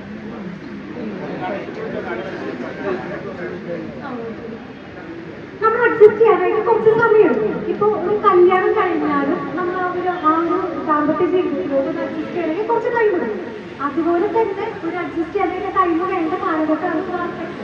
നമുക്ക് ഒരുപാട് ചേഞ്ചസ് വരുന്നുണ്ട്. ഇപ്പോൾ നിങ്ങൾ ഇത്രയും കാലം ഒരുപാട് ജോലിയൊക്കെ ചെയ്ത് വളരെ ആക്റ്റീവായിട്ട് വളരെ സ്മാർട്ടായിട്ട് എൻഗേജ്ഡ് ആയിട്ട് നടന്നാൽ നിങ്ങൾ പെട്ടെന്ന് ഒരു ടെൻഷൻ പറ്റുമ്പോൾ നമ്മൾ വീട്ടിലിരിക്കുകയാണ്. അപ്പോൾ അതിൻ്റേതായിട്ടുള്ള ബുദ്ധിമുട്ടുകൾ നിങ്ങൾക്ക് എന്തായാലും ഉണ്ടാവും. അപ്പോൾ നിങ്ങൾ എന്താ ചെയ്യേണ്ടത്? ഒരിക്കലും ടെൻഷൻ ആയതിനു ശേഷം വീട്ടിൽ വെറുതെ ഇരിക്കാതെ കൂടുതലും ആക്ടിവിറ്റീസ് ചെയ്യും. ഇവിടെ എനിക്ക് കണ്ടിട്ട് നിങ്ങളൊക്കെ വളരെ സ്മാർട്ടായിട്ടുള്ള ആൾക്കാരാണ്, വളരെ ആക്റ്റീവായിട്ട് എല്ലാ കാര്യങ്ങളൊക്കെ വരുന്നുണ്ട്. അപ്പോൾ ഒരു ലോൺനെസ് അല്ലെങ്കിൽ ഒരു ഡിപ്രഷൻ, ആൻസൈറ്റി കാര്യങ്ങൾ നിങ്ങൾ അനുഭവിക്കുന്നുണ്ടെങ്കിൽ ഇതുപോലെയുള്ള കൂട്ടായ്മകൾക്ക് മാക്സിമം പോകാനായിട്ട് ശ്രമിക്കണം. ഡെയിലി ഒരു 1 hour എക്സസൈസ് ചെയ്യണം. നിങ്ങൾക്ക് ഇഷ്ടമുള്ള കാര്യങ്ങൾ ചെയ്യണം. അപ്പോൾ തന്നെ നിങ്ങൾക്ക് അവിടെ ഒരു ഒറ്റപ്പെട്ട ഫീലോ അല്ലെങ്കിൽ ഡിപ്രഷനോ കാര്യങ്ങളോ നമുക്ക് മറികടക്കാനായിട്ട് പറ്റും. ഇപ്പോൾ നിങ്ങൾ ഇത്രയും പേരുണ്ട്. അപ്പോൾ ഈ ഒരു യൂണിറ്റിൽ ഒരു ക്ലബ്ബ് പോലെ നിങ്ങൾക്ക് സ്റ്റാർട്ട് ചെയ്യാം. ഈ ക്ലബ്ബ് പോലെ സ്റ്റാർട്ട് ചെയ്ത് നിങ്ങൾക്ക് ഒരു ആഴ്ചയിൽ ഒരു 1-2 പ്രാവശ്യം നിങ്ങൾക്ക് എല്ലാവർക്കും ഒരു ഗെറ്റ് ടുഗദർ പോലെ വെക്കാം. അവിടെ നിങ്ങൾക്ക് ഗെയിംസ് അറേഞ്ച് ചെയ്യാം. ഗെയിംസ് എന്ന് പറഞ്ഞാൽ ഓടിക്കളിച്ചുള്ള ഗെയിംസ് ഒന്നുമല്ല, ഇരുന്നുകൊണ്ട് ചെയ്യാൻ പറ്റുന്ന ചെസ്, പസിൽസ്, ക്യാരം ബോർഡ്, ഇങ്ങനത്തെ കാര്യങ്ങളൊക്കെ നിങ്ങൾക്ക് ധാരാളമായിട്ട് ഗെയിംസ് ആക്ടിവിറ്റീസ് നടത്താനായിട്ട് പറ്റും. പിന്നെ ഇപ്പം തന്നെ ഞാൻ അവിടെ സ്റ്റേജിൽ ഇരിക്കുമ്പോൾ ശ്രദ്ധിച്ചിരുന്നു, എല്ലാവരും ഒന്നും കൂടി കണ്ടത്തെ ഫ്രണ്ട്സൊക്കെ ആയിരിക്കും, കൂടെ വർക്ക് ചെയ്തവരായിരിക്കും, കണ്ടപ്പോൾ എല്ലാവരും അങ്ങോട്ടും ഇങ്ങോട്ടും നല്ല വർത്താനായിരുന്നു. അപ്പോൾ അതുപോലെ നിങ്ങൾക്കൊരു ഗ്യാപ്പിങ്ങൊക്കെ വെച്ച് കഴിഞ്ഞ് കഴിഞ്ഞാൽ നിങ്ങൾക്ക് നിങ്ങളുടെ കാര്യങ്ങളൊക്കെ ഷെയർ ചെയ്യാനായിട്ട് പറ്റും. നിങ്ങൾ ഹാപ്പിയാണ്. അപ്പോൾ അതുപോലെ മെയിനായിട്ട് ഇപ്പോൾ പിന്നെ വരുന്ന കുറച്ച് കാര്യങ്ങളാണ് ഡിമെൻഷ്യ, അതായത് ഓർമ്മക്കുറവ്, അല്ലെങ്കിൽ നിങ്ങൾ ചിന്തിച്ചെടുക്കാനായിട്ടുള്ള ബുദ്ധിമുട്ട്, പെട്ടെന്ന് വാക്കുകൾ പണ്ടത്തെ പോലെ കിട്ടാത്ത അവസ്ഥ. അപ്പം അങ്ങനെയൊക്കെ ബുദ്ധിമുട്ടുകൾ ഉണ്ടെങ്കിൽ ഫസ്റ്റ് ചെയ്യുന്ന കാര്യം പറയുന്നത് ആക്ടിവിറ്റീസ്, ബ്രെയിൻ ആക്ടിവിറ്റീസ്. അതായത് കുഞ്ഞു കുഞ്ഞു ഗെയിമുകൾ, പസിലുകളായിരിക്കാം, അല്ലെങ്കിൽ ചെസ് കാര്യങ്ങൾ, അതൊക്കെ നമ്മൾ ബ്രെയിൻ യൂസ് ചെയ്ത് കളിക്കുന്ന ഗെയിമുകളാണ്. അങ്ങനത്തെ ഗെയിമുകളിൽ നിങ്ങൾ കൂടുതലായിട്ട് എൻഗേജ്ഡ് ആവുക. പിന്നെ ഭക്ഷണം, നല്ല പോഷകാഹാരം തരുന്ന ഭക്ഷണങ്ങൾ കഴിക്കാനായിട്ട് ശ്രമിക്കുക. നന്നായിട്ട് ടൈമായിട്ട് ചൂടാക്കുന്നത്. നമുക്ക് ഏതൊരു അസുഖത്തിനാണെങ്കിലും കറക്റ്റ് റൂട്ടീൻ വേണം. രാവിലെ ഒരു ദിവസം 7 മണിക്ക് എണീറ്റിട്ട് രണ്ടാമത്തെ ദിവസം 10 മണിക്ക് എണീക്കുകയാണെങ്കിൽ എന്തുണ്ടാവുക? അവിടെ ഒരു ഹോർമോണിൻ്റെ ഇംബാലൻസ് സംഭവിക്കുക. നമ്മുടെ അതിന് ശരീരം കംപ്ലീറ്റ് ആയിട്ട് ബാധിക്കും, സർക്കുലേഷന് ബാധിക്കും, നമ്മുടെ ഡൈജഷന് ബാധിക്കും. അപ്പോൾ കറക്റ്റ് ടൈം ഒരു 6 മണിക്ക് എഴുന്നേൽക്കുന്നവരാണ് കറക്റ്റ് 6 മണിക്ക് എണീറ്റ് പോകാം. ഡെയിലി ഫുഡ് കഴിക്കാനായിട്ട് ഒരു 4 നേരം ഒരു ടൈം എണീറ്റിരിക്കുക. അതുകൊണ്ട് തന്നെ ഒരു മണിക്കൂർ എക്സസൈസിന് വേണ്ടിയിട്ട് മാറ്റി എടുക്കാം. പിന്നെ തിരിച്ച് കിടന്ന് ഓടുന്നതാണെങ്കിലും ആക്ടിവിറ്റീസിലാണെങ്കിലും ഒക്കെ എന്തെങ്കിലും സമയം കണ്ടുപിടിക്കുക. അപ്പോൾ ഈ ഒരു കാര്യം മാത്രമല്ല, അടുത്ത് നിങ്ങളുടെ ഫ്രണ്ട്സിൻ്റെ കാര്യങ്ങളുണ്ടെങ്കിൽ അവരുടെ അടുത്ത് കൊണ്ട് പോകുക, സംസാരിക്കുക. മക്കളുണ്ടെങ്കിൽ മക്കളുടെ അടുത്ത് കൊണ്ട് പോകുക, പേരക്കുട്ടികളുടെ സൈഡ് പാർക്കിലൊക്കെ പോകുക. ഇങ്ങനെയുള്ള കാര്യങ്ങൾ നമുക്ക് ചെയ്യാനായിട്ട് പറ്റും. അപ്പോൾ ഇത്ര കാര്യങ്ങളാണ് എൻ്റെ സമയം ഓൾറെഡി കഴിഞ്ഞു. ഇത്ര കാര്യങ്ങളാണ് ഞാൻ മെയിനായിട്ട് പറയാനായിട്ട് ഉദ്ദേശിക്കുന്നത്. ഇനി എന്തെങ്കിലും ഡൗട്ട് കാര്യങ്ങളൊക്കെ ഉണ്ടെങ്കിൽ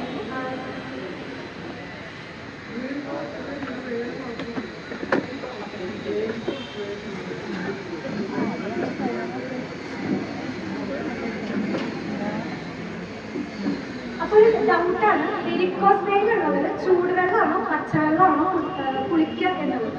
എപ്പോഴും നമുക്ക് ഒരു പെട്ടെന്നൊരു പ്രശ്നം വരാം. ഇപ്പോൾ ഇപ്പോൾ നമ്മുടെ വീട്ടിൽ ചെന്നിട്ട് ഇതുവരെ നിങ്ങൾക്കൊരു കാലിന് വേദന കാര്യങ്ങളൊന്നുമില്ല, പെട്ടെന്ന് കാലുവേദന അല്ലെങ്കിൽ നീര് വെച്ചിട്ടുണ്ടെങ്കിൽ നമുക്ക് ഹോട്ട് ബാഗ് അല്ലെങ്കിൽ തണുത്ത വെള്ളം നിങ്ങൾക്ക് യൂസ് ചെയ്യാം.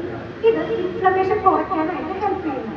ഒരിക്കലും ഒരു ഭയങ്കരമായിട്ട് ചൂടുള്ള വെള്ളം നമ്മൾ കുളിക്കാനായിട്ട് യൂസ് ചെയ്ത് ഇളം ചൂടുവെള്ളം യൂസ് ചെയ്യുക. ഇത് എന്തിനാണെന്ന് വെച്ച് കഴിഞ്ഞാൽ മസിലുകളുടെ കാര്യങ്ങൾ ബ്ലഡ് സർക്കുലേഷൻ കൂട്ടാൻ വേണ്ടിയിട്ടാണ്. ഇപ്പോൾ വെരിക്കോസ് വെയിൻ ഉള്ളവരാണെങ്കിലും ആ ഒരു ഇളം ചൂടുവെള്ളത്തിൽ കുളിക്കുന്നതിന് കുഴപ്പമില്ല. ആളൊന്ന് ചെറുതായിട്ട് തടവി കൊടുക്കുക.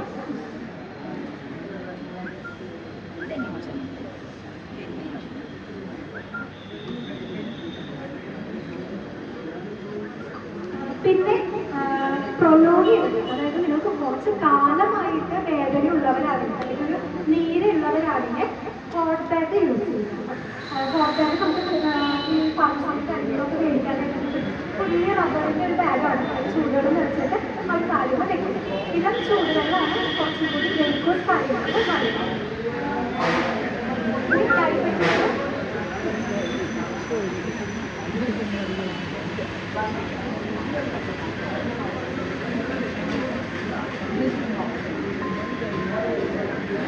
ഈ നെക്സ്റ്റ് എന്ന് പറയുന്നത് ഡയബറ്റീസിലെ മൂത്രത്തിന് പക.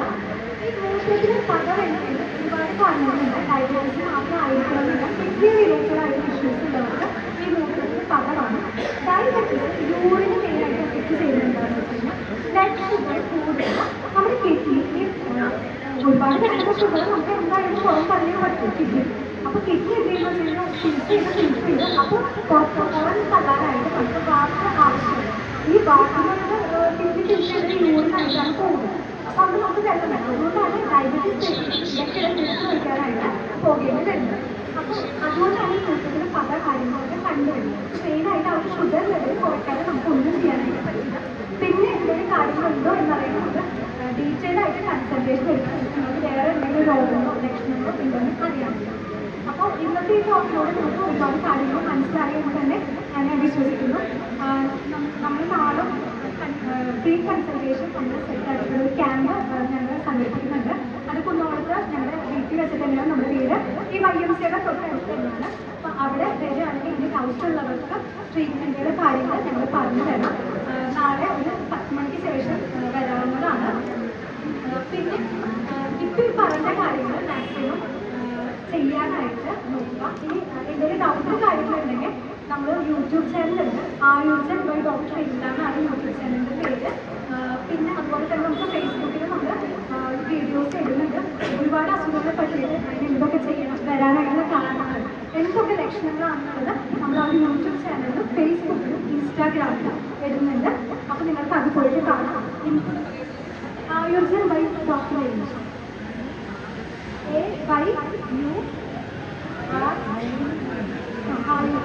By doctor Mary. ഇനി നിങ്ങൾക്ക് അഥവാ സെർച്ച് ചെയ്തിട്ട് കിട്ടിയില്ലെങ്കിൽ എൻ്റെ ഫാദറിനോട് ചോദിച്ചാൽ മതി. ഫാദർ തന്നെ അയച്ചു തരും. അവരുടെ ഫേസ്ബുക്കിൽ നോക്കിയാലും എൻ്റെ പേജുകളും കാര്യങ്ങളും കാണാനായിട്ട് പറ്റും. പിന്നെ കൺസൾട്ടേഷൻ താല്പര്യമുള്ളവർ എൻ്റെ അപ്പോഴേ വിസിറ്റ് ചെയ്യാറുണ്ട്. നമുക്ക് വേദിക്കാവുന്നതാണ്. നമ്മളിപ്പോൾ ഓൾറെഡി പത്തനംതിട്ടയിലെ ക്ലിനിക്ക് കാര്യമായിട്ട് പോകുന്നുണ്ട്. അത് ഫിസിയോതെറാപ്പി ആണെങ്കിൽ ഒരുപാട് അഡ്വാൻസ്ഡ് ആയിട്ടുള്ള ടെക്നോളജി കാര്യങ്ങൾ, ഇലക്ട്രോതെറാപ്പികൾ, പെയിൻ മാനേജ്മെൻറ്റ് തന്നെ ഇവിടെ യൂസ് ചെയ്യുന്ന ഒരുപാട് മെഷീൻസ് നമ്മൾ യൂസ് ചെയ്യുന്നുണ്ട്. അപ്പോൾ അങ്ങനെ പ്രശ്നങ്ങളുള്ളവർക്കും വരാം. ഇപ്പോൾ നമ്മൾ കുന്നുകുളത്ത് നാളൊരു ക്യാമ്പ് സെറ്റ് ചെയ്തിട്ടുണ്ട്. അതിന് വരാം. പിന്നെ ഓഫ്ലൈൻ ആയിട്ടാണെങ്കിൽ നമ്മൾ കൺസൾട്ടേഷൻ എടുക്കുന്നുണ്ട്. നമുക്ക് പാക്കേജുകൾ പോകുന്നത് PCOS നമ്മുടെ മക്കൾക്കാർക്കെങ്കിലും PCOS പ്രശ്നങ്ങളുണ്ടെങ്കിൽ അല്ലെങ്കിൽ കുട്ടികളുണ്ടാകാനായിട്ട് കൺസീവ് ചെയ്യാനായിട്ട് ബുദ്ധിമുട്ടുള്ളവരാണെങ്കിൽ കോൺടാക്ട് ചെയ്യാൻ നമ്മൾ 1 month പാക്കേജുകൾ കൊടുക്കുന്നുണ്ട്. അപ്പോൾ അതിൽ തന്നെ എന്തൊക്കെ ഭക്ഷണത്തിന് ക്രമീകരിക്കണം, എന്തൊക്കെ എക്സസൈസുകൾ ചെയ്യണം, എങ്ങനെ നമുക്കത് റിവേഴ്സ് ചെയ്യാമെന്നൊക്കെ പറഞ്ഞു കൊടുക്കുന്നുണ്ട്. പിന്നെ എല്ലാ അസുഖങ്ങൾക്കും നമ്മൾ ട്രീറ്റ്മെൻറ്റുകൾ കൊടുക്കുന്നുണ്ട്. ആവശ്യമുള്ളവരാണെങ്കിൽ കോൺടാക്ട് ചെയ്യാം. അതിൻ്റെ വിസിറ്റുകളും ചോദിക്കാം. അപ്പോൾ എല്ലാവർക്കും ഇന്നത്തെ ഈ ഒരു ടോക്ക് ഇഷ്ടപ്പെട്ടു എന്ന് തന്നെ ഞാൻ വിശ്വസിക്കുന്നു. ഉപകാരപ്പെട്ടു എന്ന് ഞാൻ വിശ്വസിക്കുന്നു. അത് നന്ദി.